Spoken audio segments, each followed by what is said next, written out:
1. Good evening, all rise for the pledge. I pledge allegiance to the flag of the United States of America and to the republic for which it stands, one nation, under God, indivisible, with liberty and justice for all.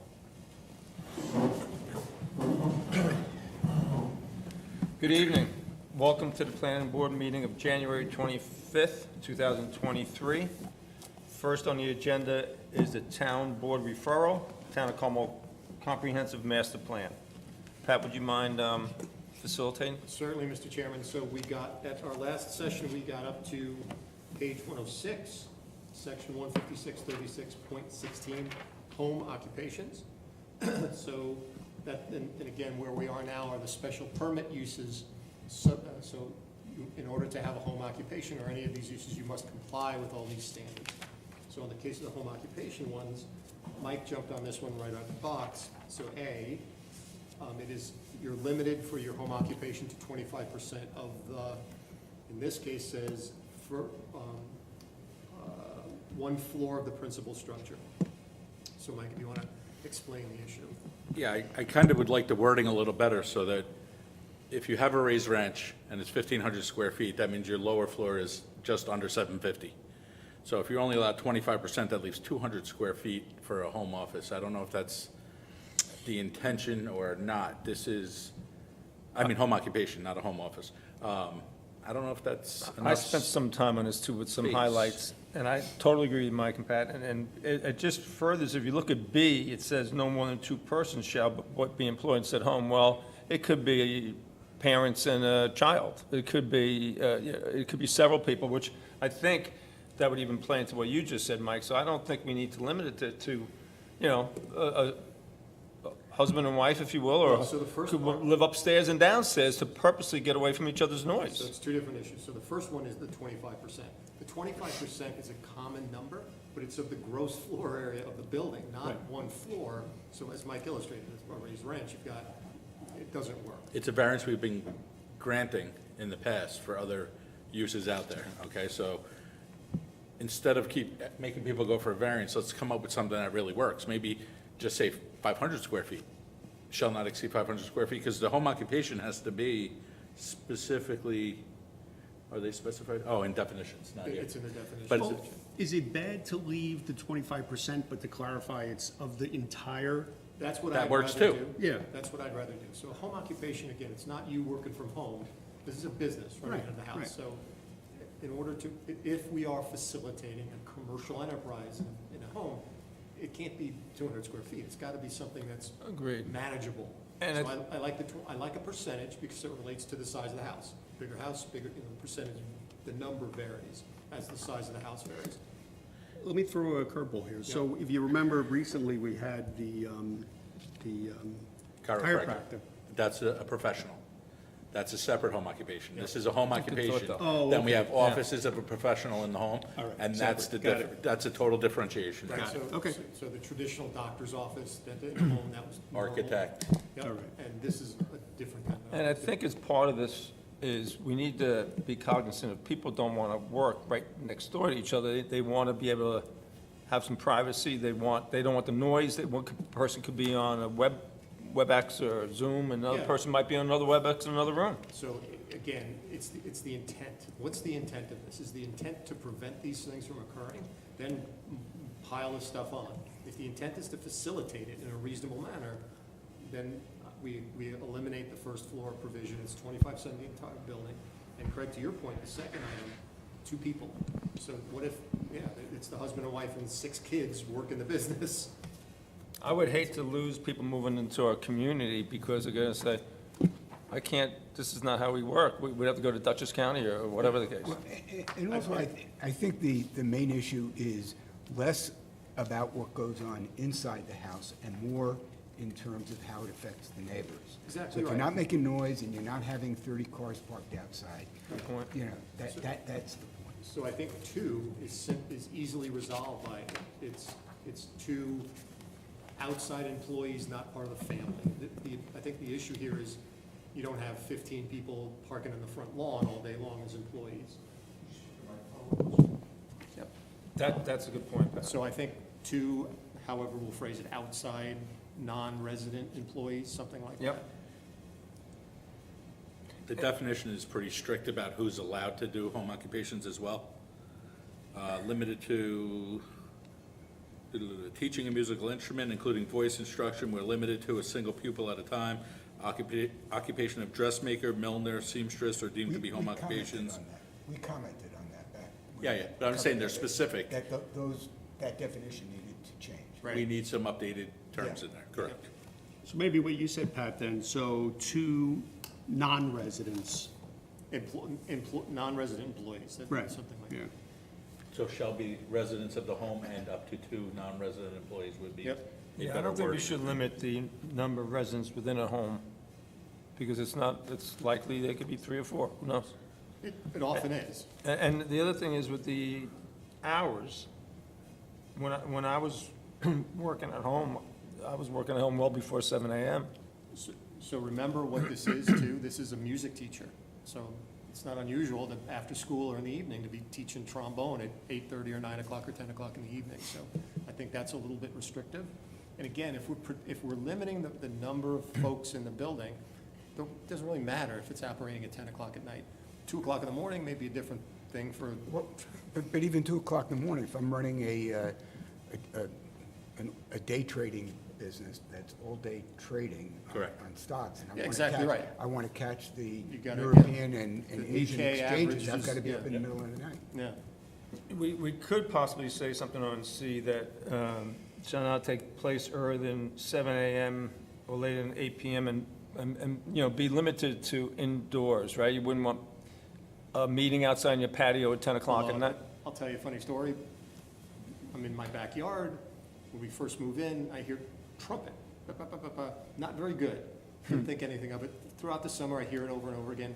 Years go on, and we're going, this guy really plays terrible trumpet. And we realize there's students going there. all the time. Oh, okay. So, Never got better. I never figured- so, yeah, I don't know about Because that. going back to what Bob said, it's really about being a nuisance to the neighbors at that Exactly. point. Yeah, yeah. What about a blurb like all activities shall meet the requirements of the noise Noise, ordinance? how about that? Yeah, I think that's good, because we already have that. Yeah. Yep. And that's what, 10 PM, I think? You can still make noise, but it's a lower decibel. Right, at It's a 10 o'clock, it decibel really- base, yes. And the only other issue that is not addressed here is mom or dad drops off the kid for the thing, and they sit in the car idling in the driveway while the kid's in there. That's not something we want to have happening. So I don't know how you address that. So, you know, can we insert something that you can't idle your car? You know, I don't know how to phrase that. I've never come across that before, but that's actually an issue. I That's don't a know good if you point. think it's a real issue or not, but that That's a really happens. good point. That's a really good point, yeah. That's a very good point. I didn't think of that. No vehicle standing, something like that? Right, connect it maybe with G, where we start talking about parking.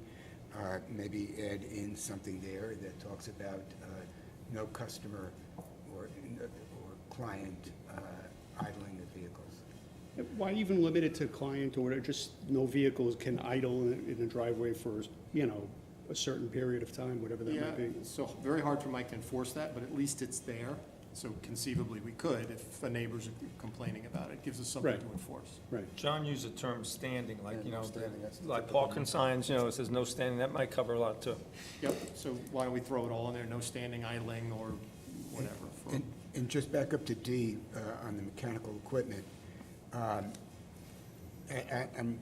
leery about the Yeah, I don't know what rates that's supposed to defined. get at. Because, you know, look, if you're running a milling business and it's heavy machinery, that's one thing. But people are using computers, printers, server equipment Yeah. that are not necessarily home, you know, they're more office equipment, but they don't make noise. No noise, no hazard, no nothing really. Somebody might be doing Bitcoin mining. Or even, you know, a leather worker and there's a press. That's not a normal. You could have a. So maybe no heavy mechanical. Well, Use the you word could, heavy. you could have someone, a retired model, it doesn't have to be retired, a retired model maker with a lathe Yeah. in his or her basement doing a little side work. Nothing wrong with that. Maybe heavy mechanical equipment. Yeah. don't think we No, want I that think to- it's all about, it's about noise though, isn't it? Yeah, So All you can go back equipment to, shall meet the requirements of the noise ordinance. Yep. Again, there you go. right? Wouldn't that be, because then if you have a paintbrush doesn't make noise. right? Let's make your guns. That's the issue. I like that. What about, no exterior storage of materials shall be allowed? When you say exterior, you don't mean in a shed. In a shed's okay. It's Exterior just would let- be outside. That's good, though. We don't want stuff laying around the yard. That's Okay. exactly. So I think that's home occupations. The next one is our boutique hotel provision, which we had experience with not long ago. I had one large comment on that. Yeah. We should, I think, require a marketing study. And my concern is that this type of use will occur, and it would, you know, if the economics are not thought through, it'll devolve into a loss situation, and then all of a sudden they're coming for, you know, multiple, residence housing, Yeah. low-income housing, drug rehabilitation center. It's exactly what we're Or not just the trying. nature of the motel. Yeah. It's not, it's an hourly rate hotel kind of thing. So absolutely right. I think the marketing study is absolutely critical. And what's a boutique hotel? Does Hilton have boutique hotels? I mean, I'm sure there's a product that they make that they call a boutique hotel, but it's Hilton's facility and it's 500 units or something like that. And it's more expensive than the regular. Yeah, exactly right. The one thing, though, the experience we had with this already was a site that was 10,000 square feet. They're requiring a minimum of 2 acres, so that's a high threshold. So just be aware of that. Remember our reaction to that motel was we thought it was great if it would have worked. You know, the notion of that hotel in that particular location could have worked really well. It just didn't work on that site, and we had an applicant that couldn't figure out a way to make it work. But I that was also a very remember small site. remember asking him, what are you gonna do if this business doesn't work out? He Yeah. says, well, then I'm gonna come back. He pretty much admitted he's gonna come back and ask Yep. to convert it into housing. And just, again, 2 acres, we don't have a heck of a lot of 2-acre parcels in any of our hamlets. I don't think we have one 2-acre parcel in the hamlets. So we're preventing this from being in the places we want them. We're pushing this into the, the more suburban portions. So are of you town. advocating then that we lower A the two? lower number. Yeah, and I don't know what the number should be, but You can start with one. I mean, I don't think it could be less than one. Well, how are you gonna do the parking? Everything else could be on 1 acre in that zone. Why would yeah, a boutique hotel have to be 2?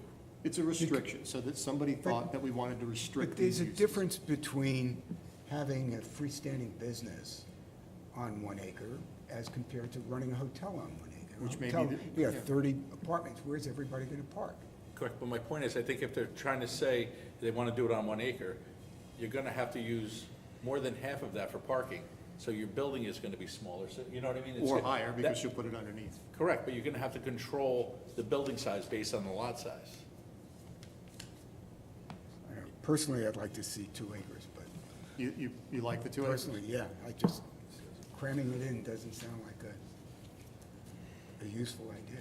Do we have consensus on that? Keep it at 2? How about, Well- the alternative is to go back to Bonnie and say, study this. Tell us what. I think that's more reason, because I think we all like the idea if it will work, because, brings business to the downtown community. It would have been great for the local community. Always default, guys, to the fundamental underpinnings of these plans. That's why we started in the goals. One piece that will drive our economy is tourism. If tourism is driving this economy in this town, boutique hotels make sense. So let me throw this out. So can we have somebody look into what is the, if we were to hypothetically agree on 1 acre, could you build a structure that meets the requirements we set forth and provide ample parking? Could it be done? Yeah, that's the point. So I Yeah. think we go back to Bonnie's. What's the industry standard? How small can these be? Right. What is a boutique hotel? That's fine. There's, again, same thing. Analysis needs to be done. I think that's fair. Because with the boutique hotel especially, so we only get one chance to do that right, because that could be, there's a big downside if it doesn't work well. Yeah. So I made a note here that talked about water and sewer, because that was a problem here. On page 107, on 107, it does say, no, well, 108J says the site shall be served by water supply and sanitary sewer. But I almost think through this whole document, it's almost like we want to open the document with, Yeah. you know, One of our biggest limitations. is infrastructure, adequate, you'll know the wording better than I, adequate water and sewer is mandatory for this entire document or something, because I think we might forget, not have it in one section. I don't think it's strong enough written when you look at J, the site shall be served by water supply. Yeah, okay, it is now, but there's not enough water supply. Right, and I don't know what J means. So what water supply, is it a well or is it That's- connected to the water district? And we had this problem with the senior housing law. It says, it doesn't say municipal, it says. Right. It has a term. Yeah. And somebody went in front of the zoning board and got an interpretation that Baldwin Hills, the one over by Kohler, Yeah, was yeah. able to build that with a septic system. So I'm okay, so- inclined to suggest that that's the municipal water supply. They're connected to the municipal water supply. Yeah, And As maybe, long as there's sufficient capacity. That's, Yeah. and that's the second half of the comma, provided adequate capacity. and I still think we should open the document somehow with that, so it's understood through our entire master plan. and with some of the mandates that are coming through for some of our housing, maybe the state can help us get some of our speedies permits Yep. to get some expansion of our sewers, you know, because that would really help, but Yeah. how do you tell us we have to put housing in, affordable housing, and then not give us the means to do it? They're handcuffed, you know, we're handcuffed in what we're able to do. We're in the watershed. 99% of our lots are in the watershed, so it kind of handcuffs us, but they're telling us that they want this, so. Pat, just below it in K, under boutique hotel on page 108. Yep.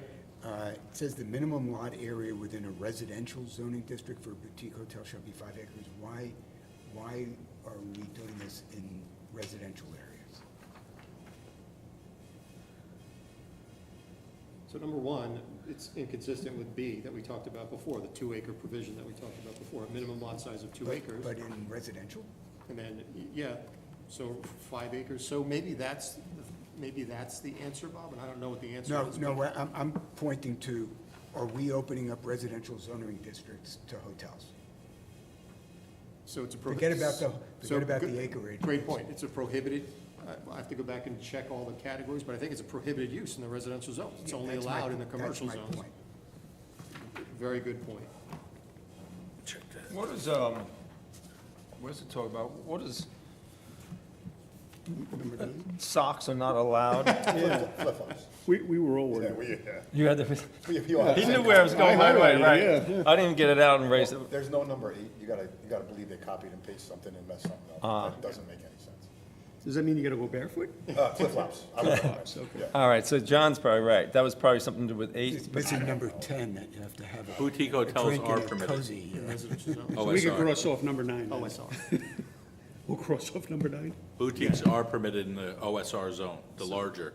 The larger, okay. The OSR would be open space residential. So that's like the only commercial use in the OSR zone. Everything else is parks and What- recreational kind of facilities. Day spa, golf course, public utility, workshop or studio, corridor business, restaurant provided frontage and access from a state or county road, Which limits that. educational institution, day camp, rod and gun club, annual membership clubs, and park, playground, and other public or private stuff. So shouldn't it say then in designated open? OSR or designated zone. Yeah, yeah. I didn't check the other one. Because residential, then somebody will come in here and say, but it says I can put It it in opens the residential. door. That's the problem, Yeah, to Bob's yeah. point, yeah. Light industry self-storage, so this is relevant because Mike and I and Craig met with a potential developer to do self-storage on an OSR parcel, by the way. So self-storage is a use that we're gonna see. We're seeing it now. Now, all those self-storage on Route 6 that currently exist, that falls into this category? No. All of that fell under the previous, before the town board rewrote the code, I don't have the date. Yeah, It's in here somewhere, but anyway, they were popping up on Route 6, and the town board said, whoa, whoa, that's not where we want them. We want them in the light industrial, commerce business park, whatever zone you want to call it, the larger zone. So then the code was rewritten to only allow them in the larger zones. Oh, And just okay. refresh my recollection, is that the way it stands now in the new Yes. code, in the proposal? Yes. Yes. So the issue that I have with this is, so the regulations are basically okay, basically saying it's storage, you can't work on your car in a storage unit and so forth. Park trucks. Exactly. The one thing that isn't here is the design of the facilities, so the big, always the objection is orange doors, crappy-looking units, which we have. So that's something that I think we want to add to this, that the industry is doing much better these days than it was back when orange door buildings were the norm, but nevertheless, they still build those things. Can we say no Butler type buildings? So that's what I'm wrestling with, so No we should. what? Butler type, that's a Prefab metal building. Prefab type 2, simple. They don't look as Well, appealing. The newer ones are. newer ones are actually all split phase. self-contained, they They're- have to go inside, and so. So that's the key. So loading and unloading from a corridor inside the building. The good news is that the industry it's advanced, and it's really quite, they regulate themselves pretty good these days. So I have a whole host of regulations that they impose on themselves that I'd like to add here. That'd be Basically, great. it deals with design, but the big issue is really you load your unit from a corridor inside the building. There might be a garage door on one end or the other end, but it's, you go in the building with your cart, and that's how you load, not from your own garage door. And that prevents people from living in them, that prevents people from, storefronting them. yeah, exactly right. You know, so if you don't mind, I'll give you recommendations for that. That'd be great. So the next one is the issue we talked about a number of meetings ago, manufactured housing. So for some reason, we're making an accommodation for use that So should, it exists, but we've already said we don't want that zone to Yep. exist. so should this whole thing be stricken? Consistent with your prior position, I think it comes out. That's exactly right. Good. And that was a bunch of standards, and that took us all the way to page 112. So the next one is it ties into the following ones. So this one is dwellings above ground floor, non-residential use. So this is the idea of hamlet areas where you have apartments above storefronts. The concept is great.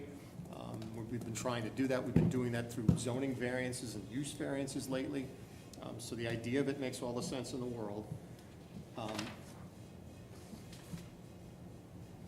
Pat, one of the comments I'd given you was that, would it be appropriate to put in some standards in terms of window treatments and interior lighting? In other words, I don't want to point out a specific building, but they have one specifically in mind that's 4 stories. When you look at it at night, there are naked bulbs from the Yeah. interior with high-intensity LED lights. That's one Yeah. issue. The other thing is you stand on the street and look up, and you see deteriorated and dilapidated window treatments. You see blinds that are askew and Yeah, broken. sheets hanging over the window. Yeah, and it looks like it's obviously a tenement inside.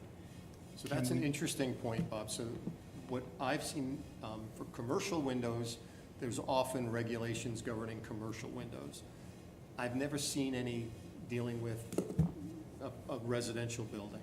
I've never seen regulations that do that. I don't know, Mike's giving me the face on this one, so I No, don't I'm just trying to think of how I could possibly, Yeah, how do you enforce that? The landlord is gonna point to the lease and say, hey, I don't have the right to go in, so how do I enforce it? And then what do? You go after the tenant? or I offered them, they were up and the animal's broken. Right, right. Yeah, yeah. I mean, we have property maintenance laws, so, but have you ever enforced a window treatment? That's property not a maintenance property issue? maintenance Yeah. issue.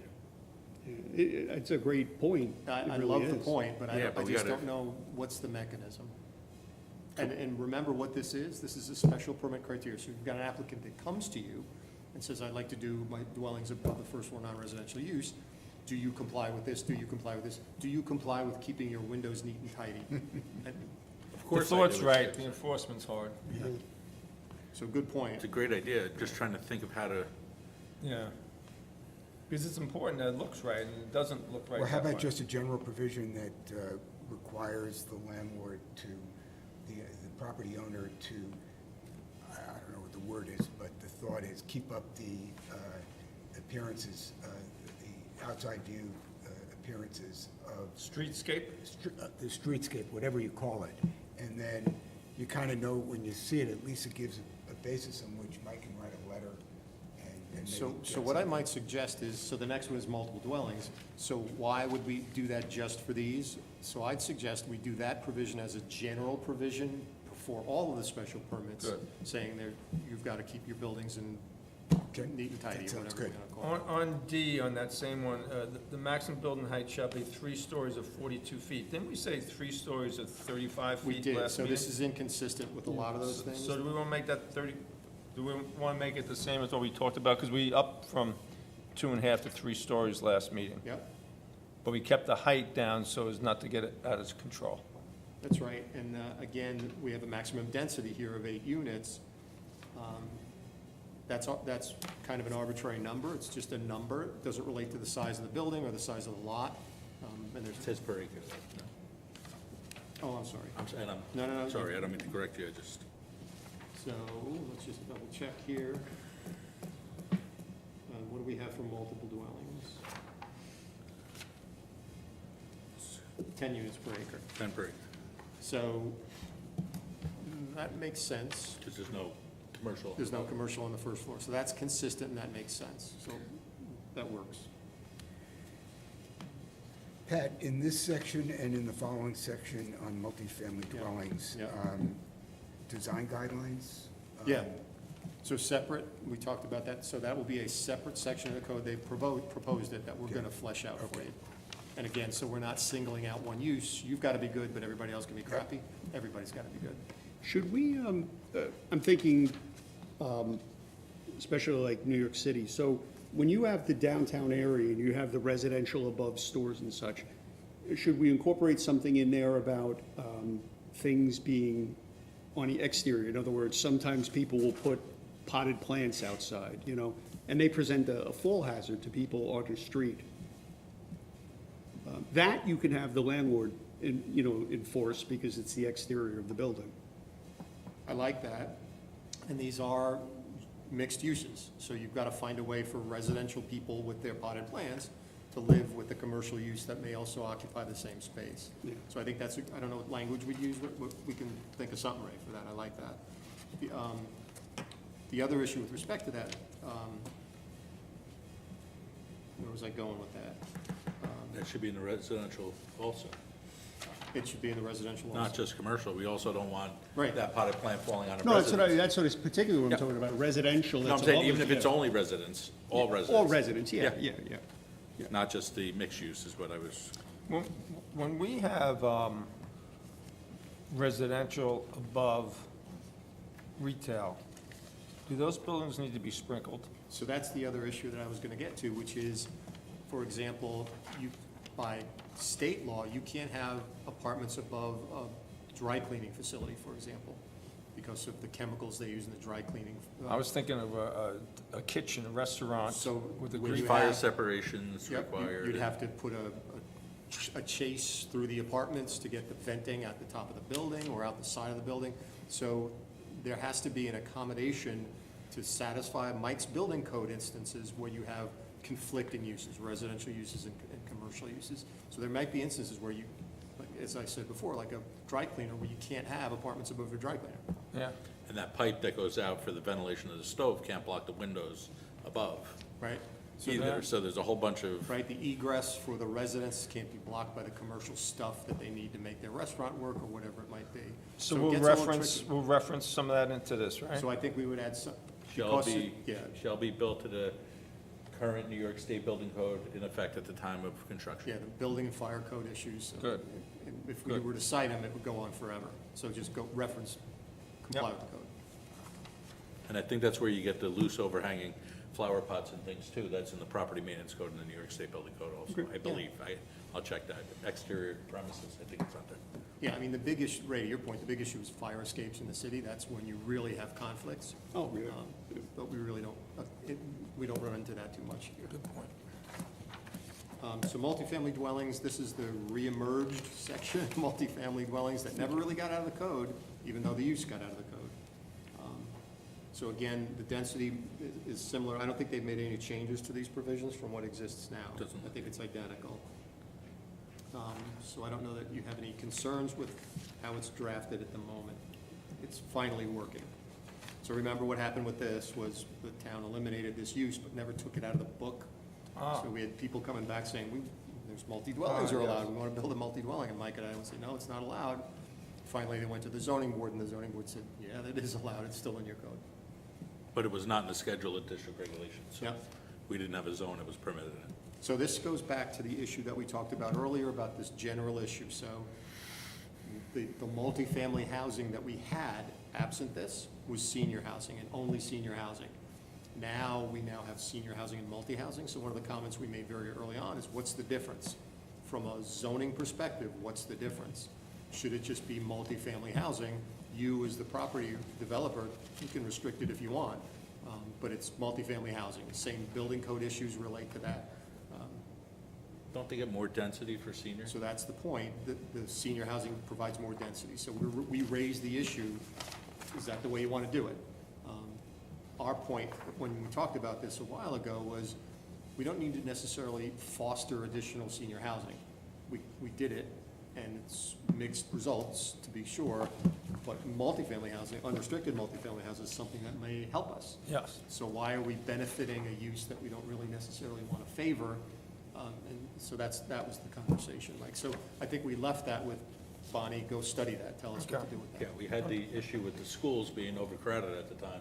But that's not the issue anymore. No, agreed, but at the time, they were overcrowded, so Yeah. they were looking to get construction, seniors, no school. Yeah.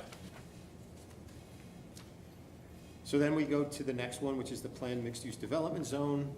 This is what we sort of commented on very early again as well, which is, this was was this the overlay zone? Let me go back for a second.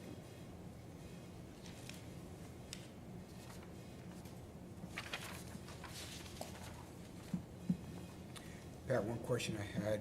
Yeah, this was the overlay zone. In section B on page 115, says the property shall be located within the PRD zoning district or a PMUD overlay. I may be confused here, but I thought the PRD is for recreation. It is. And so why are we doing So this? what provision was that, Bob? This is on B3. B1. Oh, yeah. Oh, So sorry. why is this in a So, recreation district? so back to where we were at this, overlay zones, we didn't favor overlay zones to begin with. Right. So if in fact this comes out, all of this becomes moot. We're not favoring this overlay zone. If those particular areas that were demonstrated that this could be appropriate, should be multifamily or mixed-use zones, zone it for multifamily or mixed use, pick one of the two. But not recreation. Yeah, that undermines the whole point of that recreation zone, which we Exactly. had some Yeah. problems with to begin Okay. with. So it didn't make sense. So again, that's another one of the inconsistencies that we picked out with the way the zoning has been constructed. But can't we allow both housing and multifamily housing? Of course you can. You can- And then if it's 20 contiguous acres, they have an option of making 10 building lots or getting X amount of units per acre as multifamily. 100%. The point Didn't the was, project by Putnam Hospital turn out to be like that? Of multifamily, yes. Not senior. right, that's Not mul- age restricted. Right. subject to these, that's exactly, the point is, this is the overlay zone that requires the applicant to petition the town, they have to refer it to you 6 months before they can actually come to you with a site plan application to advance that. So our comments early on was, don't make it an overlay, just make it a regular zone that it's a permitted or special permit use, and take away that whole process. We Yeah. should be the ones saying, this is where we want stuff to go, not waiting for a developer to come in and say, I'd like to put it there. Yep. You understand what I'm saying? My point was if they have 20 acres, they can comply with this special use, so they can It's ask the for it. use. Correct. Right, within Or they that can go zone, it build should their be- 10 houses that they're allowed to do. Exactly Or right. whatever, you know, whatever comes to But we it. just don't do it as an overlay. It now is just the use. Okay, so Yep. that gets us through another big chunk of this. End of the day, I have to be able to work with, or we have to be able to work with this code, so. No, Yeah, that's the whole point. totally agree. That gets us to 121, public utility installations. This has always been there, and we may want to think about this a little bit more, now that we're getting battery storage facilities and solar facilities that relate to the public utilities as opposed to the private companies that are doing that. And now that there's more electric vehicles on the road, will the utility companies be providing more facilities? And if so, we should be recognizing them in the public utility section of the code. And I think this is just the old section that's always been around. You know, cable television head-end facility. I'm not even sure I know what that is. And, you know, cable television is, Head end is where they broadcast from. yeah, okay, so, yeah, a studio. I think that was. Or I Route should 6 say in where Carmel. the big satellite is that collects the signal. Yeah, this a- right, so that's a great example, like, the satellite technology has evolved so much from Yeah. the 70s and so forth, when they were very prevalent, and now they're, just like the cell tower stuff, it's becoming smaller and more discreet, as opposed to what they were in the past. Is this a section we would want to ask Bonnie to I look think at? that's, Because do more research on cell this. phones, battery storage, you So know. this is just, We have a separate section for the cell phone. right, Oh, we do. which we did, so that's, we're Okay. good with that. But there could be overlap, and frankly, when Gordioso comes in all the time, it's, did we fit in the public utility facility? Originally, that's where he was, until we created the wireless telephone thing. So it's just antiquated, and I'd like them to take a deeper dive into that. And like you said, include the battery storage if it is public. Right, because not all of them are. That's exactly right. They're tied into the public system, but they are a private company selling the electric back to the And company. we're starting to see them playing games with us. So the community solar facilities and the community battery storage facilities, they are on your property, but it's a behind the meter, not in front of the meter thing. They're sending it back into the grid. Right. Some of it, however, they're now doing this cleverly, where it does go back into a portion of the building or the home on the site. So they're doing that to skirt, oh, I'm no longer a public utility, I'm an accessory use to the warehouse, even though some of the electricity is going to the grid, although it's 90% of the electricity. So they're getting clever, and the more incentives that the state they're providing for these, there are more of these companies popping up. So And they're aggressive. to Mike's point with battery storage, do we need to add solar power? I think that whole list Because you of- could have 10 acres of land, or property we're talking about now, I think is 60 acres of land, or whatever it is, they could have, But that would be private. Selling back to the grid, correct? That's an instance where it would be private, but it could be, what if NYSEG does it? You know, right. Now, if NYSEG does it, it would be a A public public utility. utility, so. and is that inconceivable that they do that? No, not at all. No, they could buy a Union Place. Right, yeah, so I think this just needs to be flushed out. Yep, okay. Even the turbines with the Yeah, windmills, Yeah. yeah, that's, doing the sound, right? they're doing, and they're in Dutchess County, they're a problem, they're noisy, people go crazy with the, Yeah, so, okay, all so, good, but the other side of it, there's two sides to everything with those. Recreation centers is the next one. So I think this was sort of custom done back in the day when we built the rec center. We never built it, but it was proposed, where was that proposed? right where the battery storage was proposed. Ah. We weren't thinking about putting it where one of our parks is now, for instance? It wasn't us, it was a private Ah, one. private Yep, company. yep. So Joe? again, I don't know that there's much, How'd that car handle tonight, all right?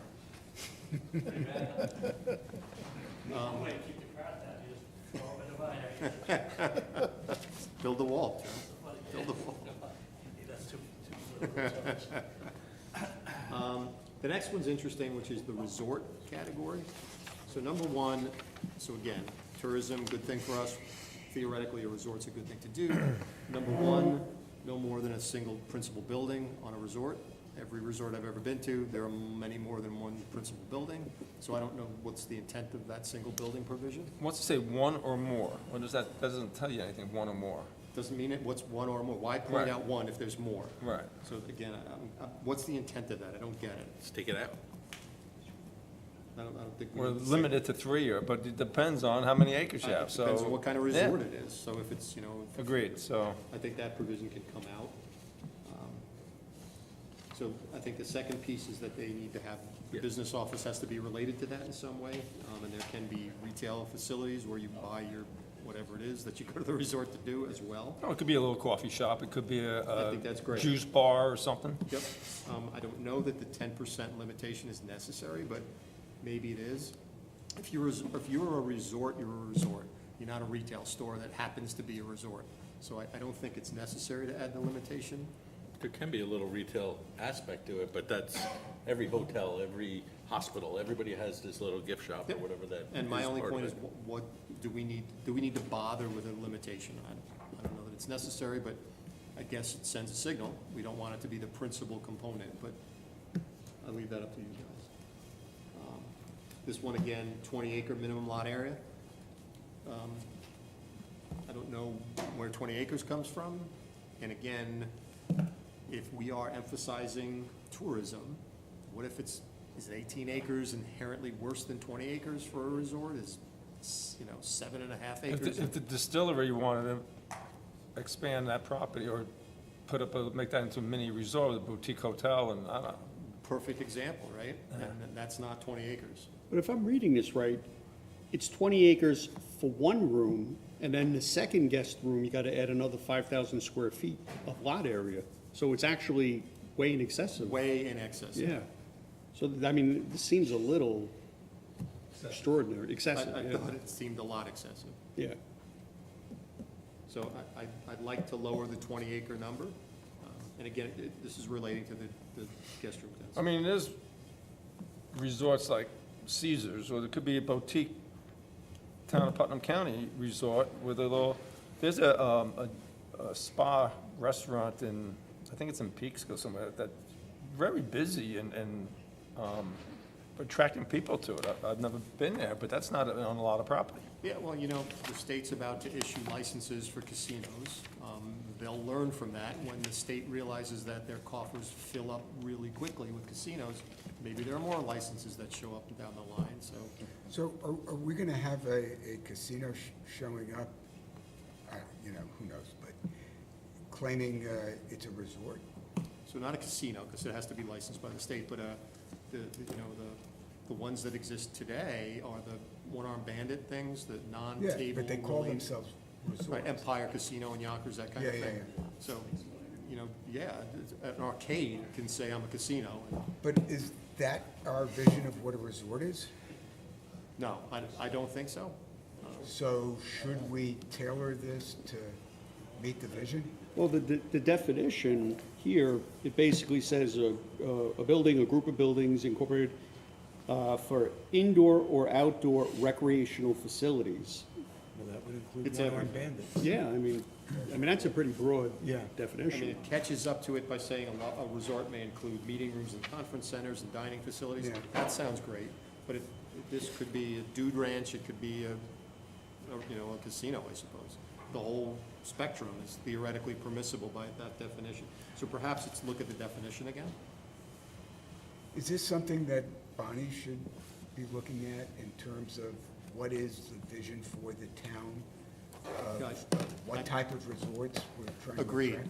I think absolutely. This is an open door right now. We haven't Yeah. put any guardrails on the notion of this use, and I think we may want to do that. Again, this goes back to my philosophy all along, where we're trying to elevate the character of the community through the uses that we permit in our zoning code. And the lower quality uses, the more it degrades what this town's all about. So we got to be careful about that. So yes, I think Bonnie should look into that significantly.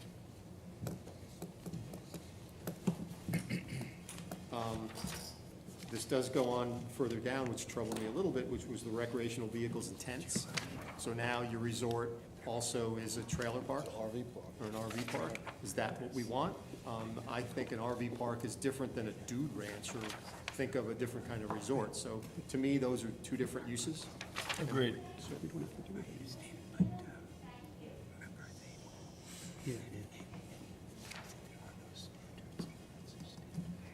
And it had a bunch of requirements for the recreational vehicles, which were actually quite good. What page are you on, Pat? I'm on 125, so the recreational vehicle thing is, you know, whatever, 25 or 28 criteria for that, which are great, but again, separate them out from the resort, and it should be an RV facility.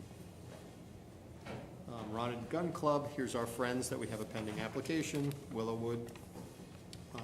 These are our existing provisions. They have added some additional criteria. The one thing that I would suggest adding is the noise issue that we've spent so much time. So Pat, looking at number 3 on the bottom of page 126, just in light of the discussion with Willowwood, remember we were groping for some form of environmental standard to Yep. apply. Here it is.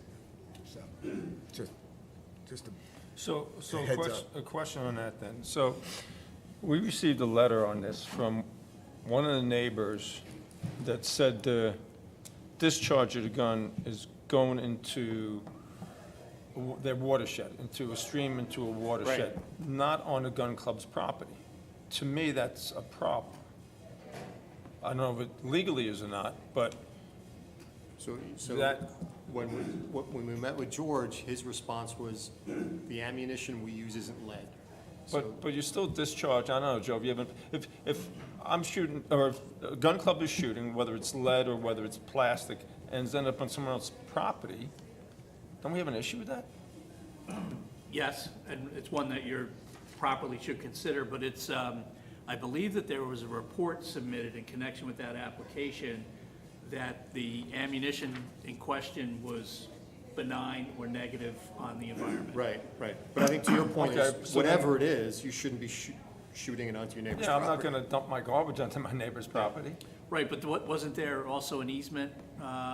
They had an easement that permitted this operation. It was very, Oh. very Yeah, I have to well go back and read it. It was crafted. a while That's ago. exactly right. Yeah, So it was a Willowwood well-crafted easement. cleverly got an easement on the adjacent property. But that, I think that should be one of these provisions where you can't Yeah, agreed. discharge anything onto a neighbor's property. Joe, good memory there, Joe. Yeah, right? Now I know why. Litigation will do that. Down near the hill? That was down near the hill where they shoot Yeah, trap? yeah. Yeah, they had that. Yeah. They did a hill that had it going up for a good way. So again, fairly thorough for the Rod and Gun Clubs. I don't have many other significant criticisms with respect to that. Senior citizen multifamily housing, this is basically our existing law. So that goes back to the original conversation, do we need it or not? But if we do, the provisions are fine, we've used them before. Smoke and vape shops. We're getting them hand over fist, so it's, And we'll get more of them, and, yep. So, don't we need to expand this a little bit then, if we're getting so many of So them? what I'd like to do is the cannabis laws that people are adopting also apply to smoke and vape shops, and they're full of restrictions about limitations from churches and places of assembly and so forth. And these are similar uses, and these will turn into the cannabis shops in the future, you know, if the opt-out provisions are changed or whatever it might be. So I'd like to really bolster this provision, and they're not the highest and best uses. They're problematic uses, the police are there all the time, so I'd like to make them more restrictive.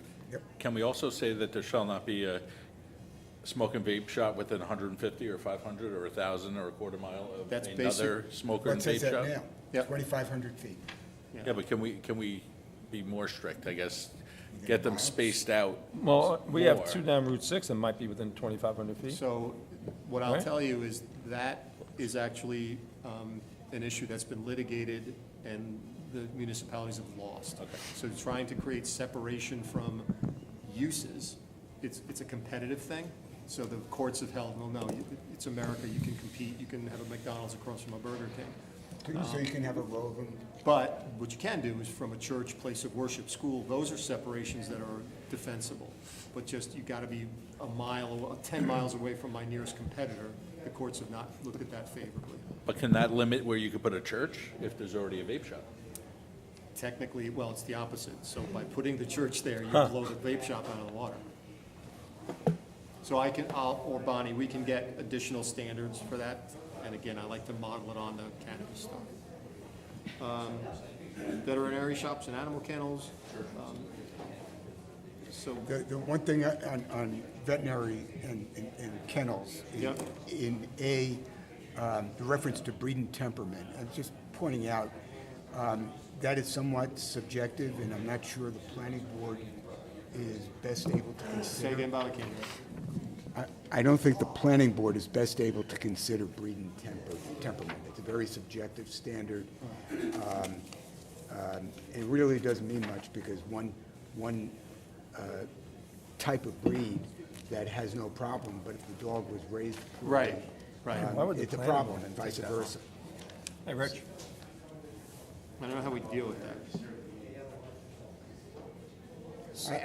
I'm not sure breed and temperament ought to be in our, Yeah, Yeah, how, I think you're 100% right. what do we know?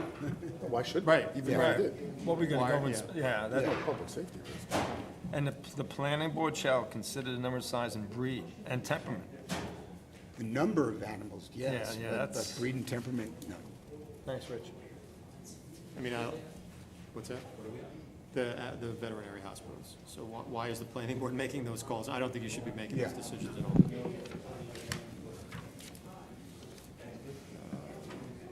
Remember, we had the one in Red Mills that was trying to come in, and that was a Yeah, hornet's but nest. Is it their job to determine what kind of dog barks louder than the other kind of dog?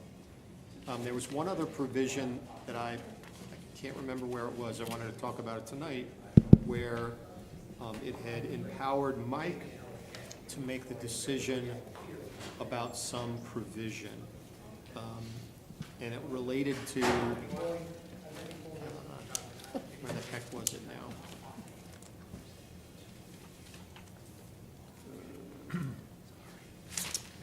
Pat, as you look for that on F, the plan board shall evaluate the noise. Shouldn't we mention what Mike mentioned before, as per our noise ordinance? Yep. Right, it shouldn't be different, it should be, we gotta follow our noise.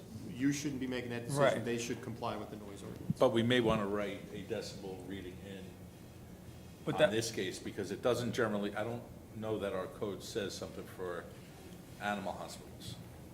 No, it doesn't. It doesn't. You know what I mean? So it- So there's a decibel level at the property line. A dog barking doesn't That's translate correct. to that adequately, you know what I mean? So we may have to, let me look at some of the other ones around. Sure. And see if I could come up with, see what they do. Maybe they say, no dog shall be outside for more than It's 10 usually minutes to get to the limits, car. yeah, yeah. You know, you walk it, you let it do its business and bring it to the car, and that's enough. But, you know, you That's don't need fair. to have the dogs outside at a hospital. It's not a doggy daycare, it's not a kennel, it's just a place to get your dog fixed. Okay. So I can't, I'll remember where it was, but there was a provision that called for Mike to make a decision that was a planning board decision about waiving a setback provision, I think. And I'll find it again, but it should be your call. It shouldn't be the building inspector making that call. It's really a site plan issue. So I think that's an instance where it should be in your hands, not Mike's hands. What about the zoning board, if it's a setback? So clearly, the provision was, the building inspector may waive this setback provision.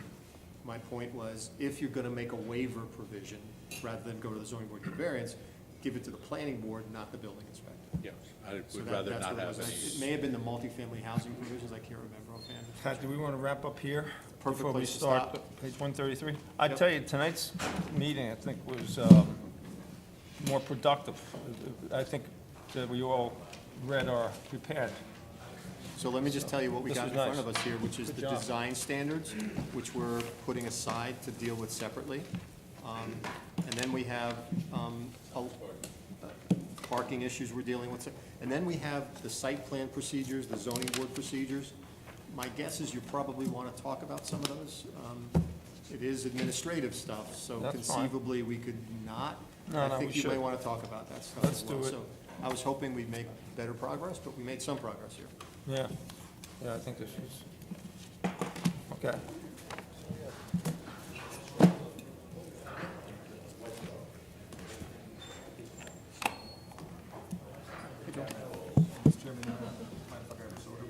No, I'm gonna hit the,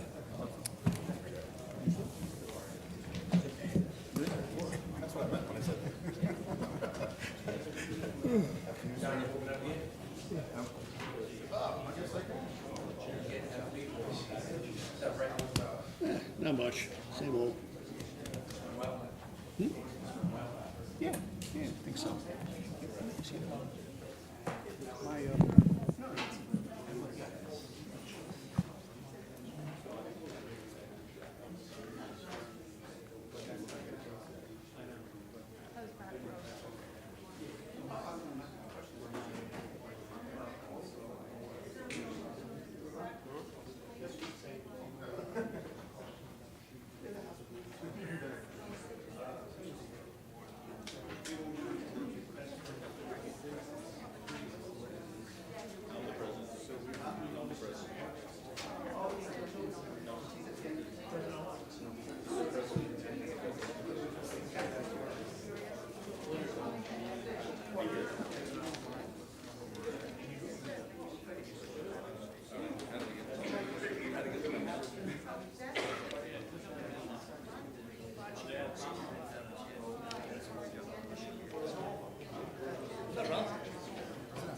Life treatment.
good evening. We're gonna continue our meeting now. Next on the agenda for public hearing is Carmel Center Senior Housing, Pulte Homes, Lot 3, Terrace Drive. Mike, any comments from you? I'm sorry, Mike, any comments from you? Don't believe you. I have no comments pertaining to zoning. And Rich, I know you had some comments. Hi, good evening. Yeah, in response to a request from the applicant for a bond return for the reference site, the Town of Carmel Engineering Department has performed numerous site visits on here. April, May, July, December of 2018, August, September, and October of 19, May and October of 2020. Representative from the engineering department had performed a field inspection in October of 2020 to evaluate the status of the site at that time. The result of the investigation indicated that the bond in the amount of $2.5 million could be released. Public hearing was held, and which is still open, was held for the project on February 24th, 2021, and during the public hearing, residents at the retreat requested that the stormwater ponds be assessed, amongst other things. Pulte provided an attached October 14, 2022 report detailing and evaluating the stormwater pond conditions. The department met with a representative of Pulte on November 9th, 2022. That was with Tim Miller Associates, Steve Marino of Tim Miller Associates, to assess the condition of the ponds after reviewing the report. At that time, based on the report provided by Pulte, the stormwater ponds were found to be sufficient. However, as identified at that time in the report and confirmed in the field, 3 of the basins, 3AQ, 3BQ, and 3CQ, only initial cleanout was completed. Once these areas complete, it is recommended the bond be returned because that's where we were before. Subsequently, I received an email earlier today from the representative, Mr. Lynch, with a report that was dated November 10th, which is the day after, that they went out and they did the cleaning of the basins. The report was then dated November 22nd. So I have not had a chance to go and inspect that to see if that work was performed. But apparently, according to Pulte, the work was done the day after I did my initial site visit, and I need to go out and inspect it so the board can make a motion or an action on this moving forward. And maybe Joe will chime in, but I don't want to throw him under the bus too much. Okay.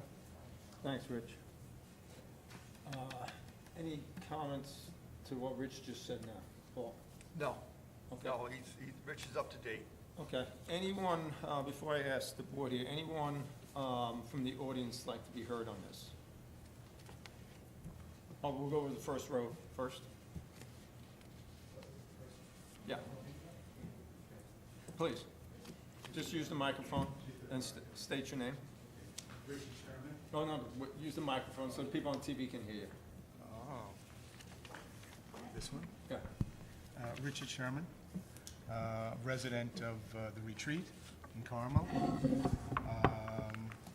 I am one of the 3 managers of Condo 3 at the retreat. I am also one of the 7 directors of the HOA Board of Directors. And what I'd like to do is just give a brief overview before we present some data that may not agree with the position of the Pulte Corporation. And this is all going to be relative to what was bonded, correct? The work? Yes. Okay. Yes. Okay. Yes. So I just put a couple of thoughts together. We've all been dealing with the Pulte Corporation for almost 2 decades now, and I'm not sure which entity, whether it be the town or Stoneleigh Woods or the retreat, wants to properly resolve the issues with them more. But I try to listen objectively to what has transpired in the past, and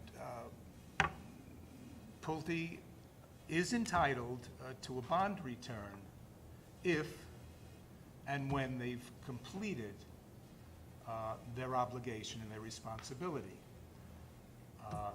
We in the communities involved do not agree that it has been totally completed. There's still much, and evidence will be brought to you folks tonight that will indicate such. The planning board wisely withheld, as the town engineer indicated, it was withheld and kept it as an open public. It was wisely done on that return of the bond. And I think we would probably all agree that a motivating factor for Pulte to come in and do some work was that fact, that it had not been returned to them. If the bond were to be returned, it could likely reduce the incentive to complete the job that they are required and obligated to do.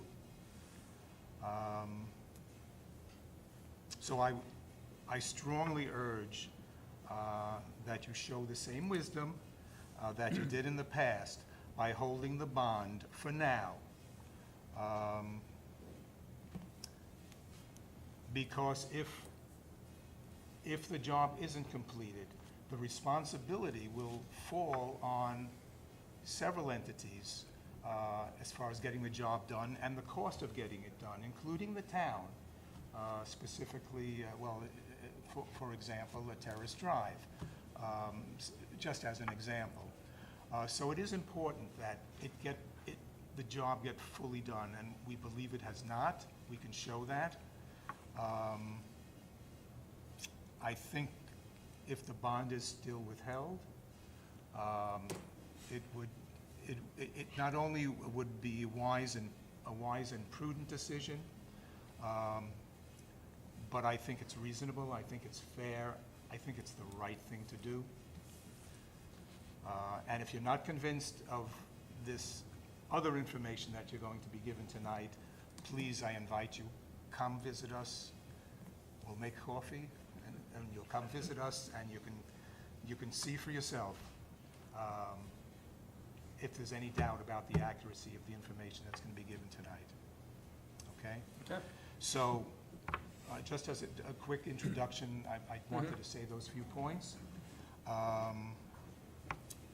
And thank you guys for the opportunity to listen to us tonight. And I trust and hope that you will share our perspective in consideration of your decision. Okay. So thanks. Thank you. Okay. I'm going to introduce Myrna Thomas, who is also on the Board of Directors and is one of the 3 managers of Condo 1 at the retreat.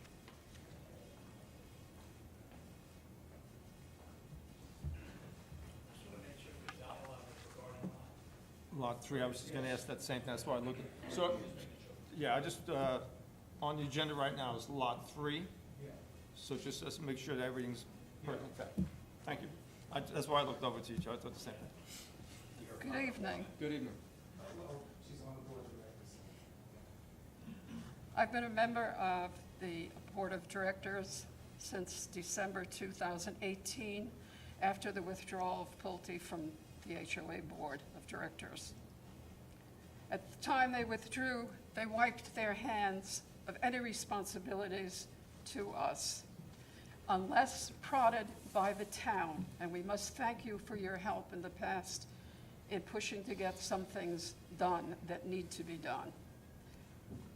I have served on the transmission committees, various ones, in preparing for transition, and so on, for the last 13 years. And we are still waiting for copies of plans involving water management systems, operation, and maintenance. Tonight, Jen Porty, who's been a member of the board, she served as treasurer for many years, secretary, and is now involved in the transition negotiating committee. She would like to speak to you in more detail about some of the problems we've been experiencing on Lot 3.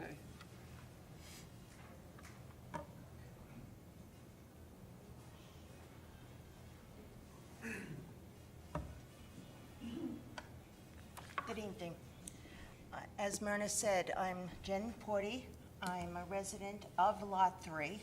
I'm in the epicenter of Lot 3 in the Condo 3 townhomes. I have been on the Board of Directors since about 10 months after I moved into the retreat in April of 2016. And I became a member of the board as a resident member in April of 2017, and then was elected to the position when Pulte resigned from the organization, the HOA organization, in December of 2018. So I've been sort of rolling along with this whole Pulte transition to resident management of the property. I'll specifically go into some detail as to issues we feel are still remaining in Lot 3. Do want to anecdote that to say that these similar issues exist throughout the entire property, but I'll address those that are in Lot 3. Thank you. We have noted the cleanup that was done over the summer by Pulte's contractor to clean out the basins that was mentioned by Mr. Franzetti. And we also, at that time, asked Pulte and their engineer that was leading the job for them to be associated with that, work with our engineer that was doing studies on our behalf so that we can coordinate the activity. We would be happy, they would be happy, and we would be glad to support them in a hearing such as this to return the bond. That did not occur. We made many efforts to get in touch with that engineer, to work with them, did not happen. The group of landscapers, Maxner, came in, they cleaned up, and we had to go back out and do our own review as to whether or not we felt it was a sufficient enough work effort to satisfy our needs. As Richie had said and Myrna had said, it has been many years that we've been asking for an operations plan on how to maintain these ponds. We're residents. We don't know what should be done. We expected an operations plan, and we also expected the periodic maintenance reports that were supposed to be filled out every so often, according to an operations plan. Can I ask you that, for my own knowledge, when you went out and inspected, was the work done satisfactory? That seems to be separate in my mind from the maintenance of the pond. No, and I'll show you some pictures of why we don't think so. These pictures were taken by me personally on November 29th. When they cut back some of the very tall, very horrible weeds, they left construction debris. We see pedestals with shrouds in front of them. We see pedestals with shrouds and mountains of rocks. This is not a cleanup. Okay. This is November. Okay. When were these- Also, when in were lot- these photos taken? November 29th, 2022. The same day, I took pictures of Terrace Drive that also goes through Lot 3. The first picture in the package is a Pulte vendor's repair of a basin. When we asked Pulte to come and repair. Yeah, I'm sorry, you're gonna need the Different microphone. one? It's just, we can hear you, the people on the phone can't. The people on the TV. This is our repair. You can hold the microphone? Yeah. Would you just repeat for the people on TV when you go back there? Thank you. The first picture I'm showing is a repair that was done You by gotta speak up. Pulte's representative. The second picture in the package is a repair that our vendor did, and you could see the difference in the repair. The third picture is an example of a Terrace Drive manhole that has been sinking for the last 3 years. We've asked on numerous occasions that that be fixed. Terrace Drive is a different bond that's being held, just so the board is aware. Thank you for that. I thought it was a part of Lot.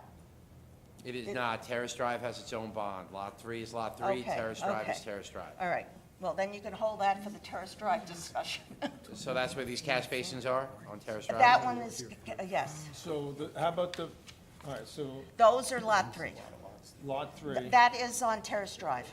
Oh, this whole package is Yes. Terrace Drive. Okay, so let's, yeah, thank you Okay, for that. I'm sorry, I thought it was part of the lot. So the 2 repaired catch basins are in Lot 3, the pictures. On Terrace Drive. No, so they're on Terrace They Drive, don't- they're Terrace Drive, it's I not didn't know Lot it 3. wasn't considered a part of the lot. So it's not on Lot 3, it's on It Terrace is Drive. not. Okay. Thank you. So, for, There's a Right diff- now- No, I took the Mr. picture on Chairman? Terrace Drive. Terrace, like I indicated, Terrace Drive has its own bond, has its own set of criteria. It will have to go through the process of having a bond return, and will be a road dedication at one point in time, just Terrace Drive. yes, and Terrace Drive is on our agenda tonight, but not for a public hearing. So, we just need, just for our benefit and for your benefit, let's just keep tonight the public hearing is only for Okay. Lot 3. All right, because I had something very specific I wanted to say well- about Terrace Drive, because Pulte has told us that they are not responsible for it, that it's been turned back to the town. They have stopped paying for landscaping, snow removal, and had the lights turned off on Terrace Drive because they didn't pay the bill. Have So, you- all right, so have I you- want that out there. Well, okay, stay on Lot 3, please. Okay. Can I ask a question with respect to this photograph? You said that was November 29th that was taken? And Rich, when did you say you inspected? I was there on November 9th. Okay, and so, did you find this when you were there? I don't remember seeing the pipes on there, but that debris, that's not really debris, that rock is there on purpose. It is part of a, when it discharges out of a stormwater basin, it's a filtering mechanism, so those rocks are there along with that silt fence. But I'd have to double check to make sure that that was how that was designed. That's typically why this is shown, is in a basin, typically. I'd have to double check, but maybe the Okay. Pulte's engineer can talk to that more and when he gets up and talks about it, and So you the can provide silt him. and the rocks act as a filter. Yes, the rocks and the silt fence or the screening mechanism there are that part of it, correct. But again, I'd We'll have to come double back to check that that that again, was yeah. part I of the wanna- design. Hear from the public on Lot 3. Sure. Okay. What was the last point I wanted to make? Oh, the last point I wanted to make was we had sent the planning council, the town engineer, and the highway superintendent a copy of all of our reports that we have done through Falcon Engineering. So you have everything that we have as residents, as homeowners, that was done for us in terms of the quantity and quality of the work that has been done and still needs to be done. Okay? Thank you very much. Anyone else wish to be heard tonight on Lot 3? Okay, open up to, So if I'm understanding you correctly, and I want to understand, with regard to Lot 3, the only concern that I heard really dealt with the ponds and the operations of the ponds and whether they gave you plans and things like that. Am I understanding correctly?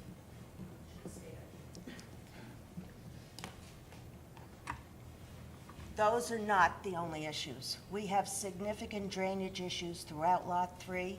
We've had to spend homeowners' money to fix drainage problems in backyards. The grading of the backyard grass goes towards the homes rather than away from the homes, so we get water into our homes in Lot 3. We've had to put underground pipes across Dickinson Road, which is in Lot 3, from the retaining wall towards the apartment, again, in Lot 3, And what was the purpose of putting the pipe in? because the water would come from the retaining wall, come across the street, and it was an ice rink in the winter. Okay. We've had a lot of drainage problems around Wheeler, correct? And what was the other one? Dickinson, and on Dickinson. so can I ask you, are these still current today? We've spent homeowners' money to fix it, if Pulte didn't come back and fix it. But We've is it asked for fixed- is it fixed compensation now? back. Excuse me? Is it fixed now? Not all of the erosion and drainage which is due, under the grasses, if you will. Piping that needed to be done, we had to do it, because it was a safety issue. So, Rich, is Pulte Lot 3 on record for these other issues, or are we aware of? So we've been given reports from Falcon, we've reviewed them, we provided them to Pulte. Pulte has addressed them according to Pulte. Some of those were not part of the bondable issues, so that is kind of where we're at. We have that balance we have to do. So stormwater ponds, bondable, roads, bondable, right? Water, sewer, bondable. You know, the grading, while it's the movement of dirt, not how, you know, it's not typically bondable, right? So. And it's- is our bond at 2.579 million still the number? Yes. Yeah, no, that's not. Okay. The other issue that I want to bring to your attention is, which actually it was in a report that was made when you were reviewing Lot 4, where the sidewalks meet the granite Belgian block that makes the framework for the road. There is no expansion joints in any of them on the property. And has it caused any problems? That has caused tripping hazards. There's, in some instances, it goes from 1/4 of an inch to a full inch wide, deep. You'll see in some of the pictures of the not-to-be-discussed manhole. No, not the manhole, the basin, drainage basin. If you look closely, look at the Belgian block and look at the sidewalk, that's throughout the property. And my understanding is the design plan said that expansion joints, which was in the bond, should be done throughout. And we have, in Lot 3, if you go to the mailbox, which is at the end of Dickinson, it's so bad that we had to spend our money to fix it, because that was the path that you got out of your car and went to the mailbox, people were tripping, because it was disparate heights. What exactly was not set correctly? Was it the blocks or was it the sidewalk itself? The sidewalk, when, I was told, I'm not an engineer, but when you put two disparate permanent cement things together, you should have an expansion so it could take the shifting, the weight, and not cause it to separate apart. When you put a Belgian block next to a sidewalk, you should have an expansion joint. Okay. So follow up on Ray's points, we talked about expansion joints. Drainages, ponds, drainage issues, erosion. Do we have specifics on the, have you submitted specifics to the town on the drainage issues? Yes, it's all been specified in the 2 Falcon reports. Okay, that Rich mentioned. So Phase 2 Falcon report covers Lot 3. I'm confused.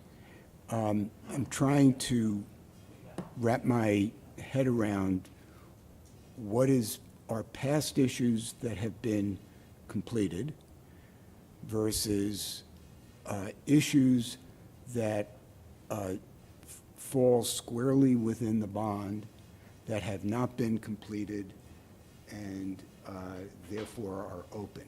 So, Rich, can you shed any light on that? So as I wrote in my memo, we've inspected this site since 2018. This was ready, you know, things have happened in 5 years. So when we first inspected it, some of these issues may not have been a problem. We've gone through this. The last remaining issue, according to what I understood it to be as part of the planning, part of the public hearing, was the stormwater basins, the plantings in them, who was going to be responsible. There was overgrowth in them. That was the main focus of what was being done here. Otherwise, I didn't think there was anything else going on at that time. We've provided the applicant with the Falcon reports for them to address. They've addressed them according to what they've said. So again, that's something, some of this is the homeowners association and the applicant. Some of it is that we have to, we go back, we'll look at it if we have to. I'll go and inspect it. I still have to inspect the stormwater issues that were here. If there's specific instances that are part of the bond, we'll go out and inspect them. If they have to fix them, they'll fix them. But again, remember, this has been going on, I've had inspections since 2018, right? And there's not just been one and we just went there and forgot about it, right? So, One of my notes here mentions your numerous visits, that I commend you for that, so thank you. No, I certainly realize this goes way back, and I realize that you've I know been that. there. I'm just trying to get black and white, what's not done, what is done. Or I should say, I'm not even interested in what is done, I want to know what's not done that was part of the bond. That's simple as that, right? And to add to that, I'd like to get all the feedback from the people here tonight. This public hearing's been open for a very long time. I'd like to get all the feedback, adjust the bond accordingly, but to me, 2.5 million is a little excessive for this. But we'll find that average. I'm happy to go out to the property with you. I want to get all the feedback from the public so we can close the public hearing and then we can do action. And I'm not going to return the entire bond to Pulte. I'll return what we feel is appropriate plus a little buffer in case things come in a little bit higher. But I don't think we need 2.5 million personally, Rich, and we can talk about that. But if there's anyone else here that wants to talk tonight, let's. Well, I only came back because I was asked a question. Yeah, okay, no, you can stay there, there's other people that want to talk through you, but I want to get everybody's comments. You gotta, this is being televised, so you need to speak into the microphone. I just have a question. I don't think, it might be my hearing, I'm just not understanding, but it seems like you just are interested in what is still open so that you can release the bond. My question is, will we be compensated for making these repairs that Pulte should have made from the bond and give That's them not the an issue net? that's not an issue for the planning board. That's an issue that you're gonna have to address with the HOA and Pulte. That is absolutely not an issue of the performance bond or an issue that this board should be concerned with. So that has nothing to do with this? So then how do we get recouped? Your attorney with the Pulte attorney, I assume, right, Joe? Absolutely. That's not an issue for the board's consideration. So, Mr. Chairman, just to give you conceptually where we've been and where we are currently, the public hearing was opened on February 24th, 2021. At that public hearing, there was a colloquy back and forth between the board and members of, that live up at Pulte, as well as Mr. Lynch. At the time, we had deferred and left the public hearing open to afford a further inspection. Those further inspections had occurred. It's my understanding, and Rich or Paul, you can correct me if I'm wrong, but that those issues were narrowed down to a handful of catch basins, essentially, and we were waiting for an update with respect to those catch basins, which we now have, but Rich requires a further inspection. So I think, stormwater basins, I apologize. So I think the issue becomes one of, the board can take a vote tonight. They can vote to return the full bond. They can vote to reduce and return a portion of the bond. They can leave the public hearing open for a period of time, which you're going to have to consult with Rich, that he will need to make a further inspection so that we can draw this to a close. But the bottom line is, this has been open for an inordinate amount of time. Action needs to be taken. Litigation occurred with respect to this between Pulte and the town between February 2021 and today. So at some point, we have to draw this to a close. No, I totally agree. That's why I just actually asked for all the specifics to come out so that we can. That's why I want to make sure that everyone has the right to be heard tonight, or anyone that wants to be heard tonight is heard. to Ray's point, there's a couple issues here that need to be resolved. There's definitely an inspection that Rich needs to do, and I'm happy to go with Rich. Any other questions from anyone else on the board? My opinion is this, we've never had a public hearing open this long, that I know of. I'd like to close the public hearing. My opinion is we can't, I don't want to refund all the bond, because I think we need that to ensure that we get the work done that these people are entitled to. Rich, can you give us some guidance on how what's a reasonable bond amount? I can give you guidance on that, but the board typically doesn't lower any bond less than 20% of the original bond, so in that case, we'd be looking at $500,000, $600,000 in that ballpark. The remaining work for the stormwater ponds is most likely less than that, maybe even the additional work, but again, the board typically does not go less than 20%. So historically, we've not done that. I'm even thinking that we should hold more. Just, costs are high, maybe we hold, Ray, I don't know if you have a number, Bob, or John, 750, $1 million, some number. I don't want to cut ourselves too short, because we don't know what the price is going to come in right now, in my opinion, but please, Ed. It might be hard for me, Mr. Chairman, when I walk in the property and look Yeah. and see if I'm all Sure. worried about the drainage, Yeah. if that is bondable. I wasn't thinking a number, I was thinking more percentage. I was Yeah. thinking 10. Okay. Right. Not to be Well, too we much. can't return, we have to keep at least 20. Right.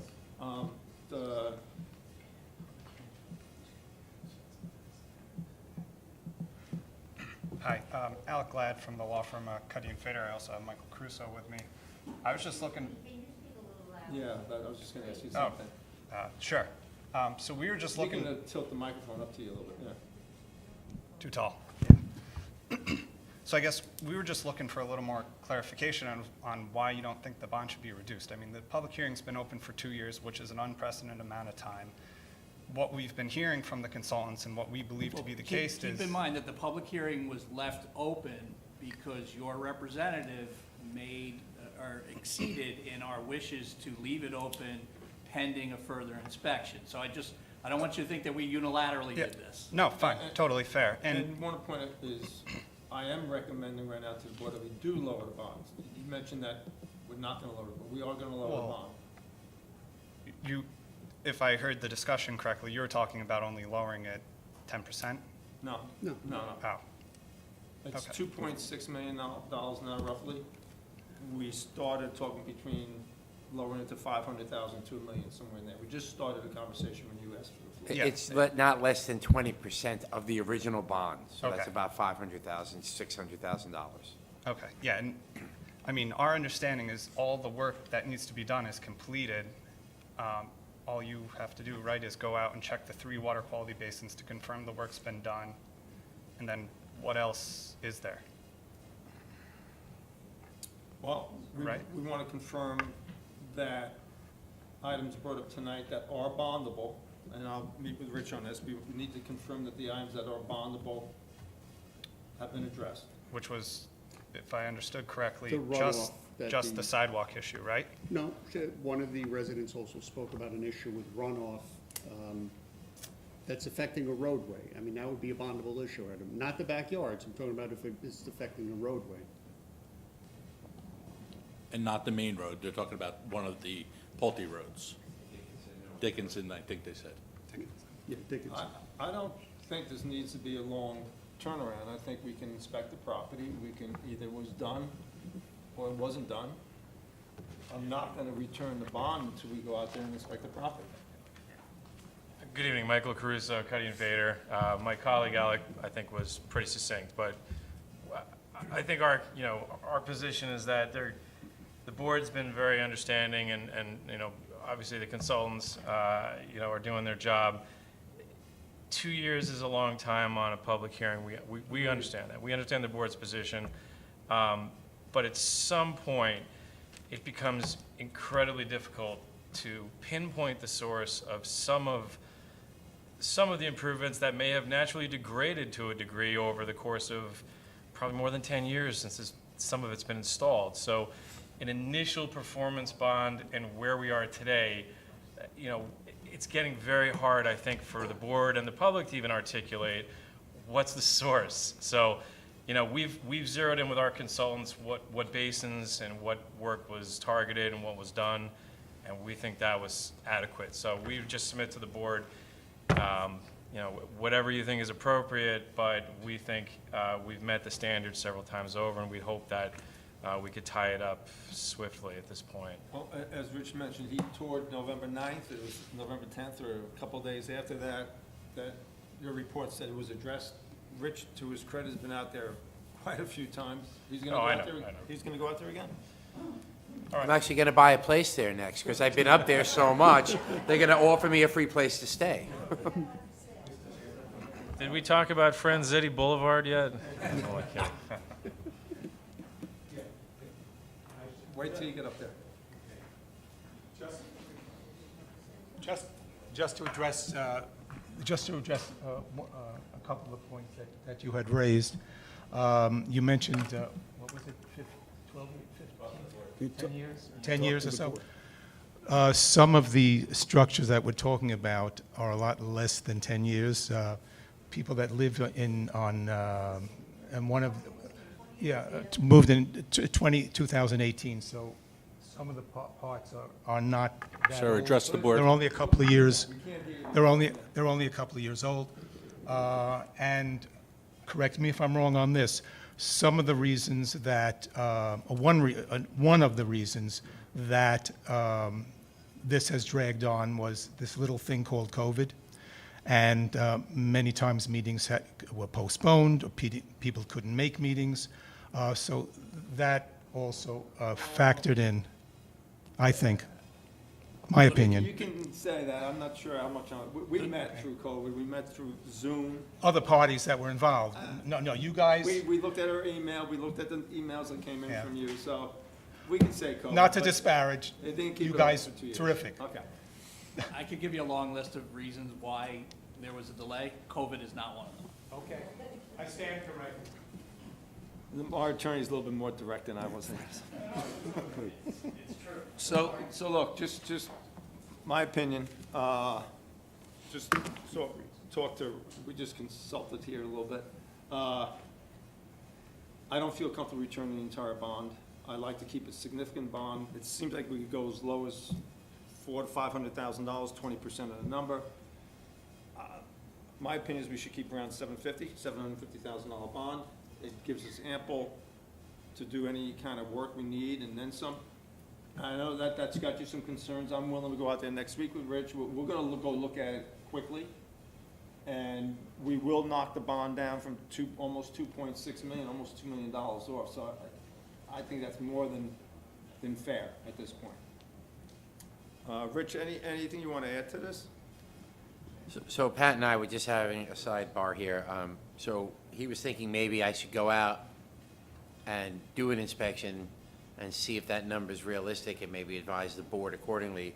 And maybe I can meet with Paul Lynch or a representative, doesn't have to be Paul, to just go through some of these issues. Last time I met with Tim Miller Associates, Steve Marino, it was quite enlightening. We walked the entire property, we went to every basin. We can go through the reports. We had asked for a punch list from Pulte a long time ago. Let's go through, let's look at these things. Or maybe that was that might have been a different applicant. I apologize. But, we can go through, we can figure it out, and then we can come back with a number. But again, I think you can close, it's up to the board. You close the public hearing It's or time to not, close the public hearing. or Joe, do you wait for me to give a response? can we leave the bond to be determined by a site visit?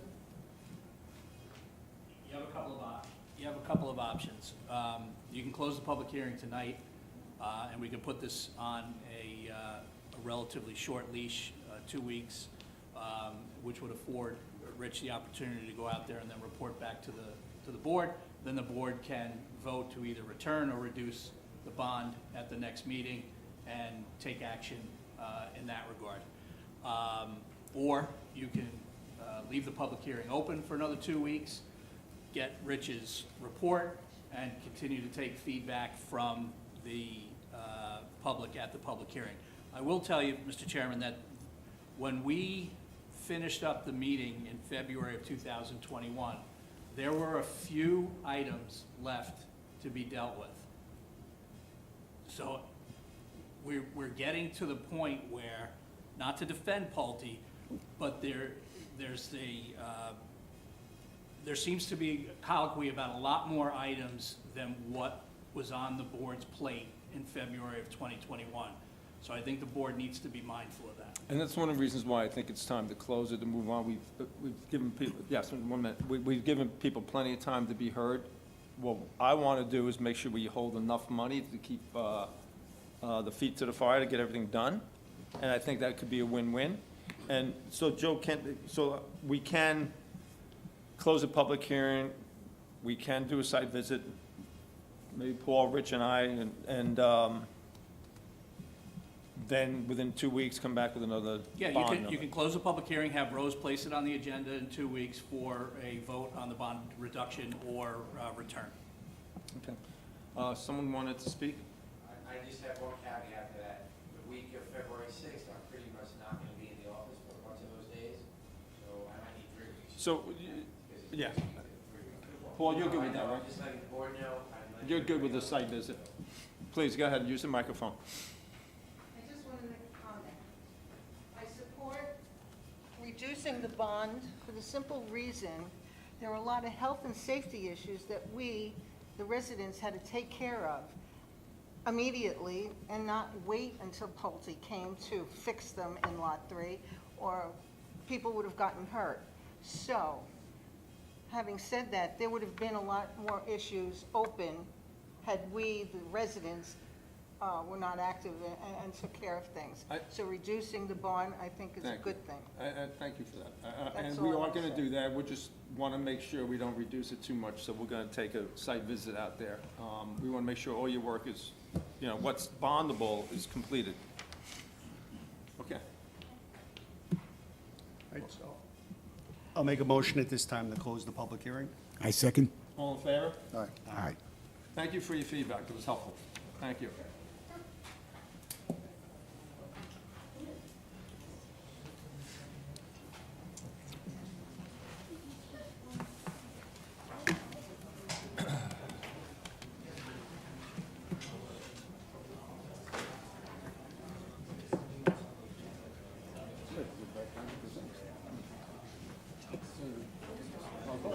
I'll let you know when we're going to do it. I know.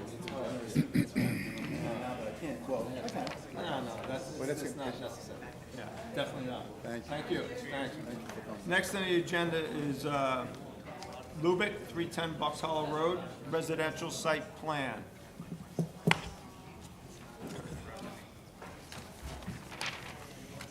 Mike, I believe you had a couple of comments on this application. Yeah, they're basically the same as last time. Putnam County Department of Health approval is necessary for this proposal. I believe the architect said that the health department didn't have any record on the septic or the well on this property. That's okay, but adding 2 more units to it, you will have to get a record of that septic on there. Joe, Automatic, if you can shut the door, if you got that right, thank you. I'm sorry, I missed that No, last you're part. Mike. Automatic sprinkler system must be installed if this project is approved. The architect wrote, the owner is agreeable to providing a sprinkler system for the 2 illegal apartments on the top floor. I'm sorry. If you need to talk, please go out to the, I can't even hear. Okay? I'm sorry, Mike, you can say it again. The architect wrote, the owner is agreeable to providing a sprinkler system for the 2 upstairs apartments. Research needs to be done by the building code. I believe a sprinkler system is required throughout the entire building for the addition of the 2 units on the top floor. Check the existing building code. It's in there. It's just a lot to look at. It's based on area, building type, everything. Park calculation is incorrect. There are 11 units, therefore 22 spots are required. You do comply. 10 units, that's not 11. There's another one in the house in the back. It's already counted, it's in, if you look at the plan. There's only 10 units altogether. Okay. Use variance is required from ZBA for the expansion of a non-conforming use in the residential zoning district, and area variance is required from ZBA for lot area. Agreed. Thank you, Mike. Rich, you had some comments? So, yeah, the applicant has provided updated drawings which shows the installation of about 80 foot of new concrete curb and driveway. Details must be provided regarding the curbs. All curbs and sidewalks and asphalt should meet specifications provided in the Town of Carmel Town Code, should be noted on the drawing. All site distance calculations off the new driveway cut should be provided. There should be a driveway profile provided. They should note the slopes. Town of Carmel Highway driveway permit may be required. The drawing should be referred to the Town of Carmel Highway Superintendent. Applicant has referred this to the Mahopac Fire Department. The referenced project is not in a town sewer or water district. The applicant has indicated that the Putnam County DOH does not have information for the site. Applicant has indicated they will hire a septic contractor to assess the existing system to see if it's sufficient for the additional building, apartments. So I take away my last point on that because I said no site improvements are proposed, but they are now. So that is still, that's not a valid comment on that particular memo. Thanks, Rich. And Pat? So Mike mentioned that the primary issue here is the use variance that's required for this. The applicant did meet with the highway superintendent, as Rich indicated, so that Kennecott Hill Road side of the property, which was one large curb cut, has now been modified to show a curb cut 60 feet up, appropriately designed, so that's a significant benefit to the traffic circulation into the site. So that's a good thing. That's been done. As Mike indicated, the parking lot's been cleaned up, the dimensions have been added to the plan. The rear parking lot is proposed to be paved now, so that detail and that note has to be added to the plan. There are no stormwater management facilities on the site now, so is there any need to improve that condition because of the additional pavement in the back? Should look at that. The significant issue that related to the septic system is significant. So Joel has indicated that they will assess the septic system to determine if there's adequate capacity. We don't know that. So that's really a predicate to moving this application along. If the septic system can't accommodate additional units, we've got a problem on the site. So that's a fundamental issue that does need to be addressed. And the final point is we asked Joel to determine if there were prior violations on the property. And in Joel's cover letter, it says, to the best of his knowledge, he doesn't think so. So while we appreciate your knowledge, that reference should be the building department records indicated that there were no violations. So if you just clarify that that's where that source of that information comes from, that would be helpful. Please. You got a lot to respond to there, Joel, so you should go first. Very simple. As the consultants all said, that the situation with the septic is important.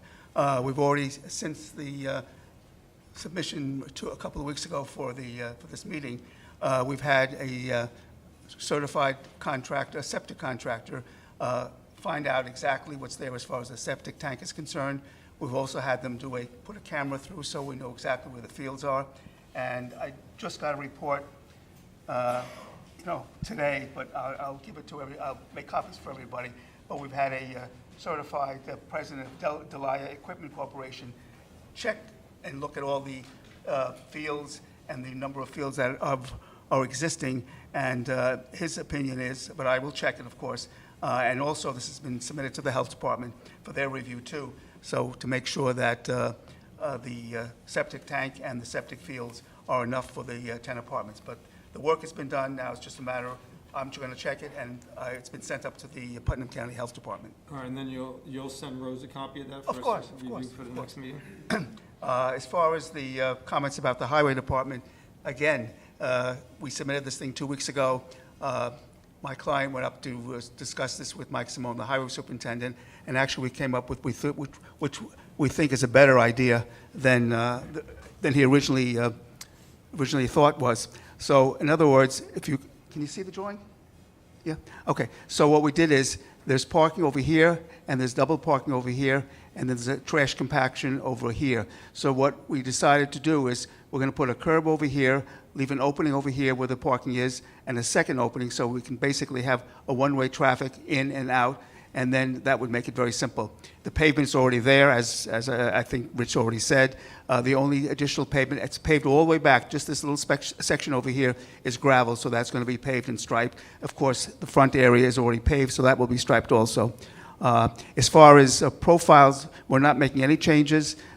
If you've turned from Bucks Hollow onto Kennecott Hill, it's a pretty steep hill, but at least now there's a pattern to not just pull into the parking lot anywhere, so it'll be controlled by these two openings with a curb along here as recommended by Mike Simone, the highway super. The rear parking lot's going to be paved? Yeah, this is the first building, this is the second building. There's a driveway that goes back here. From this point on, these last 1, 2, 3, about 6 parking spaces are gravel, but they're going to be paved also.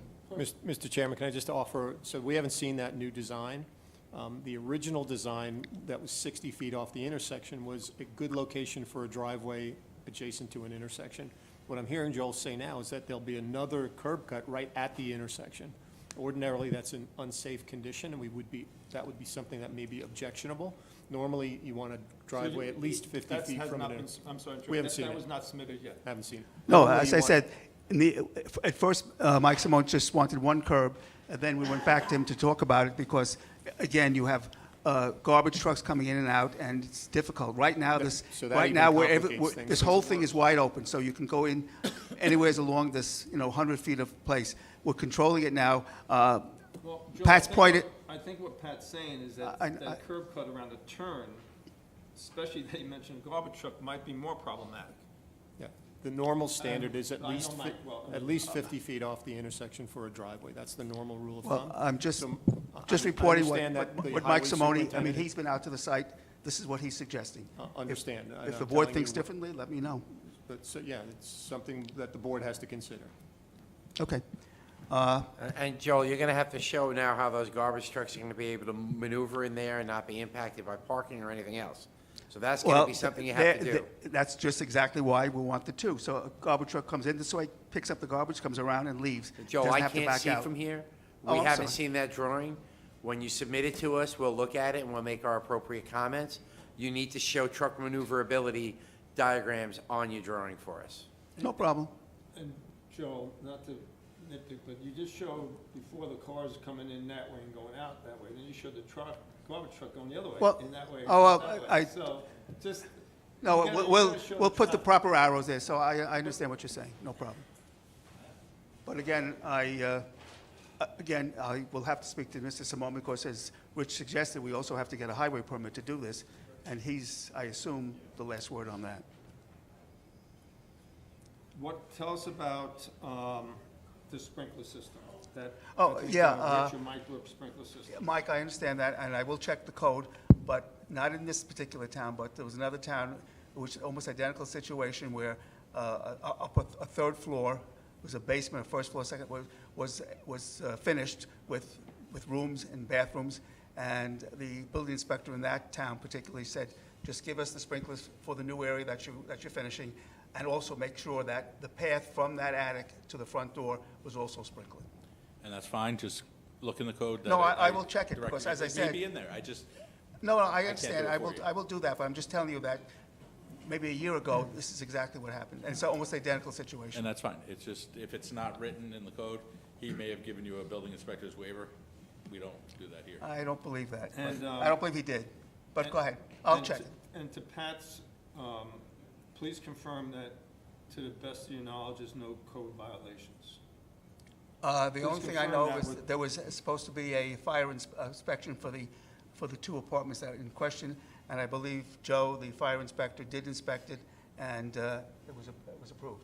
Yeah, he had no violation, no more violations on it. Let me get some feedback from the board here. Well, I think we have two significant issues that need to be addressed, and one being the sprinkler system. I mean, that's, before we can do anything, we really need to address that. And I think the other thing is the access to the property, the driveway, that's relatively close to the corner. Plus the septic. Oh, then the septic, yeah. Well, the septic already that's gone up to the health department, so I would assume Yeah, we're gonna get a copy shortly of we'll that. get an answer on that. And Obvious. from what I'm understanding, you feel confident that the report you got back will be sufficient? Yes, but the health department has I the get final that. answer. Yeah, yeah. But we need to address the issue with the driveway and whether. Well, having garbage trucks- I will walk it with Mike Simone again and express your concern, Pat's concern, Yeah. and see if there's another solution. I think, I recommend you meet with Pat, Mike Simone, Mike, and myself, not just go into a bubble with Mike. That's what I would recommend that You you can invite do. whoever you want. And one more thing, just check the numbering on your units. Yeah. It says 1, 2, 3, 4, 3, 4, 7, 8, just so you know, that's why I got a little confused. Okay. So it is 10. It is 10, yes. You didn't have a 1 in the first building.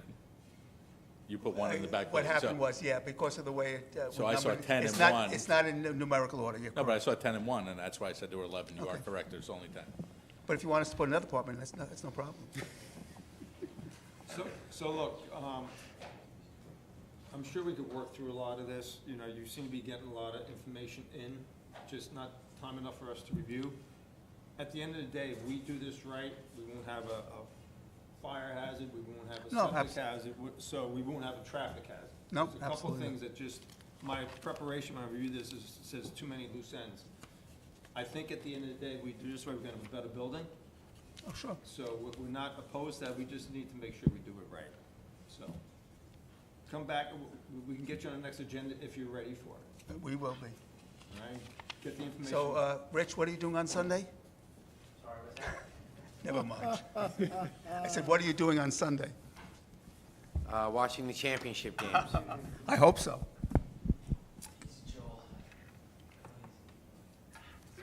Joe, who was the contractor that you had go out there? It's a company called Delia Equipment Corporation. Marco? You know him, okay, good. I know his work, it's second to none. Okay, well, that's I know him. good to hear. Michael Lubeck, how are you? So we had Marco Delia, who's actually a Mayapack resident, big contractor, that's what he does all my work. He went out, inspected it, took his camera guy, he said everything runs great. Then I had Evans Septic, they came, did the same thing, everything looks great, they pumped it out. And we actually pump every 6 months, they usually recommend a year, we're going every 6 months, and there's been no issues. So, great, Mike, thanks for that. Okay, well, thank you very much. Okay, thanks, Joe, thanks, Mike.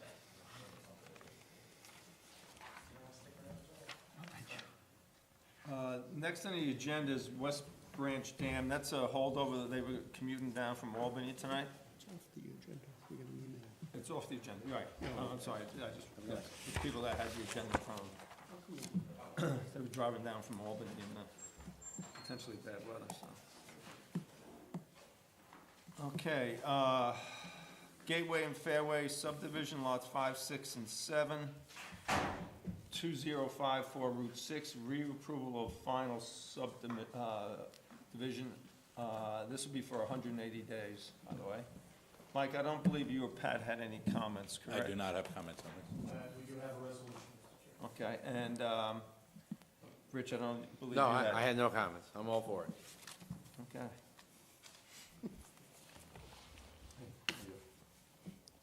Any comments from anybody? Actually, there's work going on up there right now.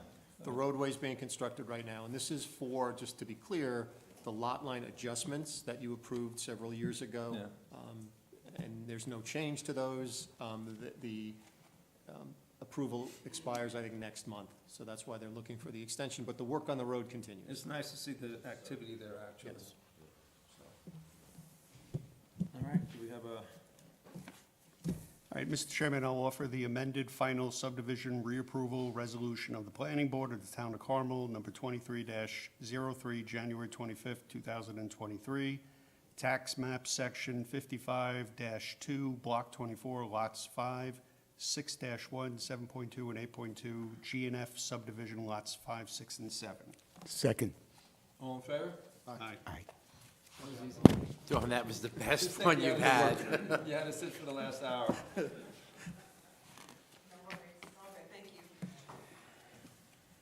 You're welcome, thank you.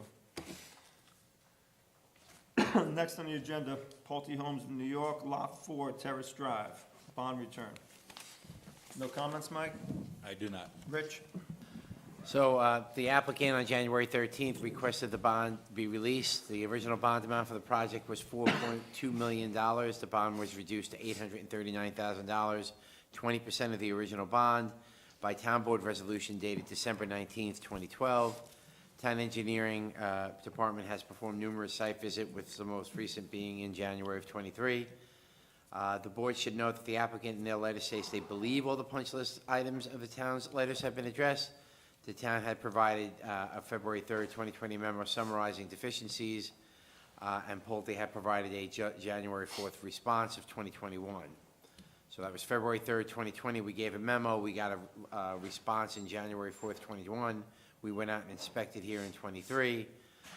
And based on our inspection, we don't believe that the work is complete. There are still some deficiencies on the site. There was an issue with leader drains regarding surcharge issues. We had asked for as-bills of corrective issues. The as-bills have not been provided. However, the board should note that that there have not been any recent complaints about surcharging leader drains. Sidewalk and granite curbs, there is an open joint between the sidewalk and retaining wall at the clubhouse, needs about 20 foot of caulk. And the sidewalk heading down from Blair had several gaps. And ranging from 2 inches to 3 1/4 inches. We recommended at the time to replace the slabs to eliminate the gaps. The applicant simply installed concrete in the 2 2-inch joints and did not replace the slabs as directed. And on the roads, replaced damaged paving stones at the cul-de-sac on Langdon Grove at that time. That area still needs to be repaired. The applicant states it's a maintenance issue, and however, the applicant should note that as part of the bond, that will need to be returned. So that area is the cul-de-sac on Langdon Grove. Thank you, Rich. Pat? No issues on bonds. Paul, would you like to update us? I would like a copy of Rich's most recent memorandum, tomorrow, so we can go back and look at it and see what we have and need to provide him. And since we're gonna be walking the site for Lot 3, why don't we, we're gonna have a Lot 5 next. I think Why it don't we makes- do this and bang it all out at once? So we're going up there, we're not making 50 more trips up there, any of us, and we'll get it done. And if there's deficiencies, we'll point them out. You guys have to fix them. If not, then we'll give it the blessing here on our end and Include just me in move that, it Rich, forward. please. What's that? I'll go with you. Please include me. I know you think like to walk. I think that'd be a great idea, great thing to do, just to bring this all to closure. I think you're right. Yeah, the only thing, Frank, you probably don't want to hear from us anymore, but we got the reduction down to 20% down in 2012, so it was 11 years ago. So, some of these issues, gaps in sidewalks, heaving, concrete, cracking, these are maintenance issues. They're not initial installment issues. Look, I'm not the engineer here, but the passage of time alone, we have an HOA that believes that its maintenance obligations should always be Pulte's, apparently. That's not the point of this bond, and I think the board obviously knows that, but we'd appreciate anything the board and its consultants could do to bring this to closure. I don't disagree to bring it to closure. I don't disagree with lowering the bonds when we can. I see here it was lowered from 4.1 million to 839,000, knowing that several of us are gonna go out there in the next couple of weeks. Just give us a couple, it's been open for a long time. Give us a couple of weeks to No, go out there. Of course, we appreciate it. Look, we appreciate the board going out and doing this, and the consultants have been, talking with us. So, yeah, we appreciate you taking it all on at once at this point. By the way, was there, I may have missed this, after closing the public hearing, was there action on the bond on 3? No. Or is that? No. That's to be No. determined at a future date? It's gonna be put on a future planning board for a vote. Okay. Reduction or return. Okay, just wanted to be clear, thanks. Yep. That's gonna be based on our site walk, right? So that's why we're doing that site walk. So we're gonna walk 3, we're gonna walk 4, we'll walk 5. Yeah, I just, I was glancing at my notes, and Rich, I just recalled that your recommendation on 3 2 years ago was to release 100%. That's why I'm really pushing for 3 tonight. Understood. But I understand, I respect how the board wants to do this. That's obviously fine with us. We need to go out there and just, We appreciate it. we're gonna expedite this. We want this closed as much as anybody, but we wanna close it We satisfactorily. appreciate it, thank you. We do have the one issue with regards to Lot 5, and that is with That's the, next. with the walk. We can't talk about that yet. All right, next on the agenda is Pulte Homes of New York, Lot 5, Terrace Drive, bond return. No comments from you, Mike? Same comment, yep. And Rich? So we will provide this memo, and Paul did bring up a point about walking paths, but I'll go through the list. The applicant, in the January 13th letter, requested the bond for the reference be released.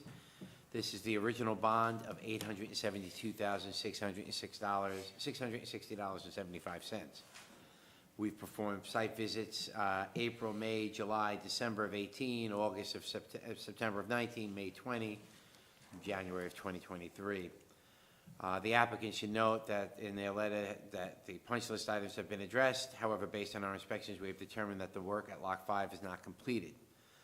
So the board should note, there's a whole bunch of these walkways that are around that site on all the various lots, and they were these, what were they, Paul? What was that? It's a granular material, sort of like. It wasn't pea gravel, it was kind of a, yeah, it was shaly kind of thing.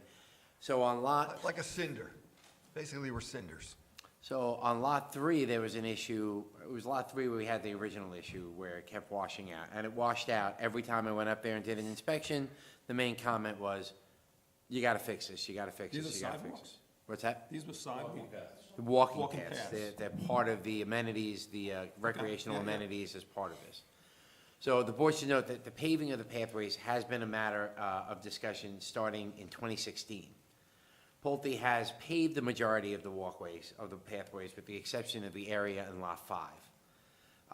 We have attached a 2017 letter advising the applicant that the proposed partial pavement will create a maintenance problem, tripping hazard at the transition between pavement and stone, and Pulte should consider paving the whole path. Pulte wrote back in 2018 that they would pave the pathways with approval of a change of stormwater pollution prevention plan from New York City, because again, you gotta remember, this was all under the auspices of the New York City DEP, stormwater pollution prevention plan, approvals went through them.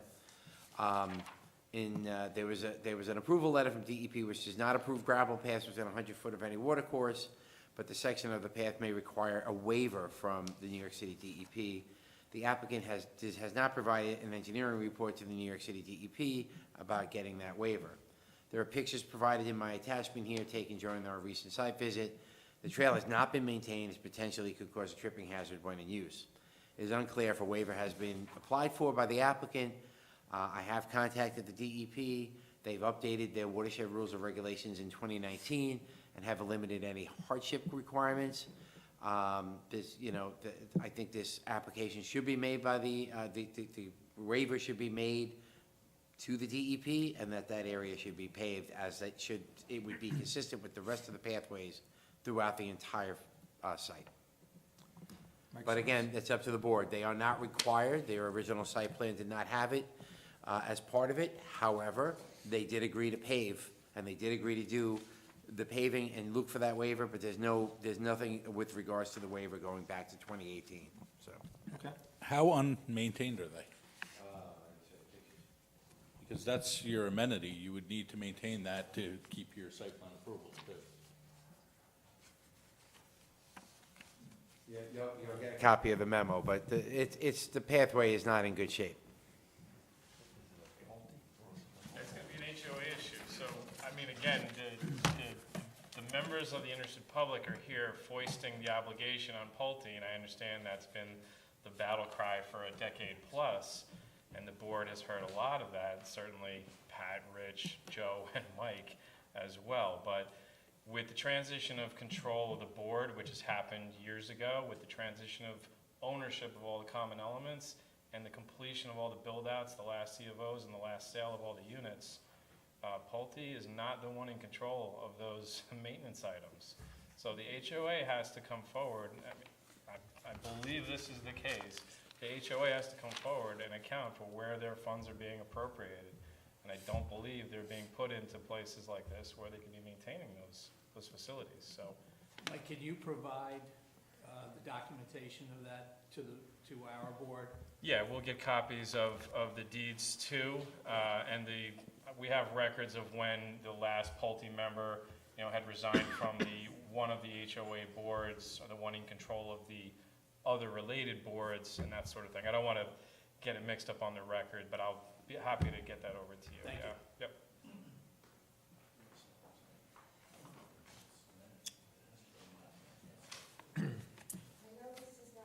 No, I'm sorry.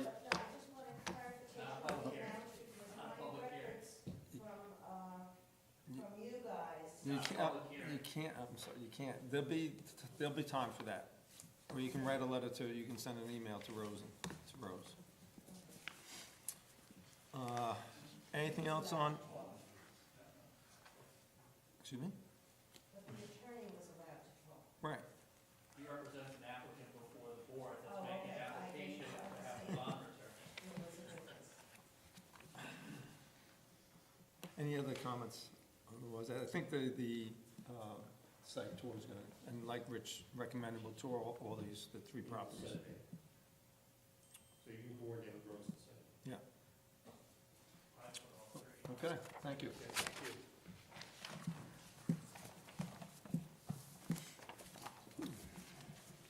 So that closes that part of the agenda. Pat, Pat, how are you on time? You got a commute tonight. We can spend another half hour, 45 minutes on the master plan, but you got a commute ahead of you with bad weather. Right, and the next area seems to be design and environmental standards. What can we as a board do to speed up the review? So what I'll do is, as I've done, I'll give you the written commentary of what we've been doing. You can edit that, so as soon as we finish up, it goes to the board, it's ready to go. But we should read ahead, right? We should read ahead from So, one. yeah, I mean, as opposed to the homework that we gave you last time, we need to discuss the following items. You may be fine with them, it's administrative. A lot of the administrative things are dictated by the state enabling legislation, so there's not much, we don't have a lot of leeway in certain areas. So I think we can get through that in an hour at our next. Well, we should read it. Take a look at it, yeah, for sure. What we were doing tonight, all of us had highlights, and so, that made it go, I think, a lot quicker, so, good night, thank you for the discussions tonight, thanks for coming. I mean, so let's read ahead 20 pages, just try to stay ahead of So Pat. look at the planning board procedures, because that's the way we do our business. Although I don't want to slow things down, but beyond signage and lighting, which do have some comments, Yeah. there's some significant stuff going on in the cluster development section that I suspect we're going to spend some time talking We about. can talk about that, and again, that's a good improvement for us, but that's another, I think that's an easy discussion to have, because I think we'll It have. was the reduction in the acreage that was the concern. Yep, you have the deduct.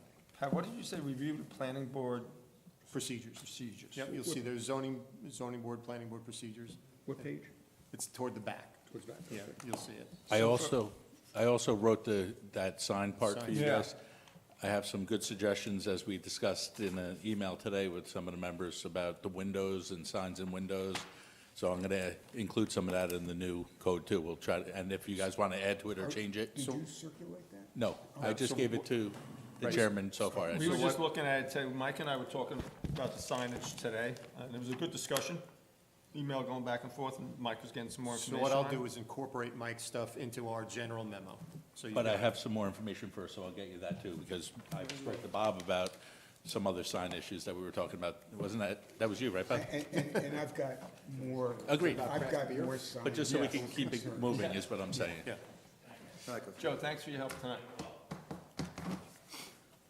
Okay, so we can pick it up at the next meeting. All right, so review the planning board procedures. Let me, I'll send that out to Anthony also, and, all right. Sure, Mr. Chairman, make a motion to adjourn. Second? All in favor? Aye. Good night, everybody. Night, sir.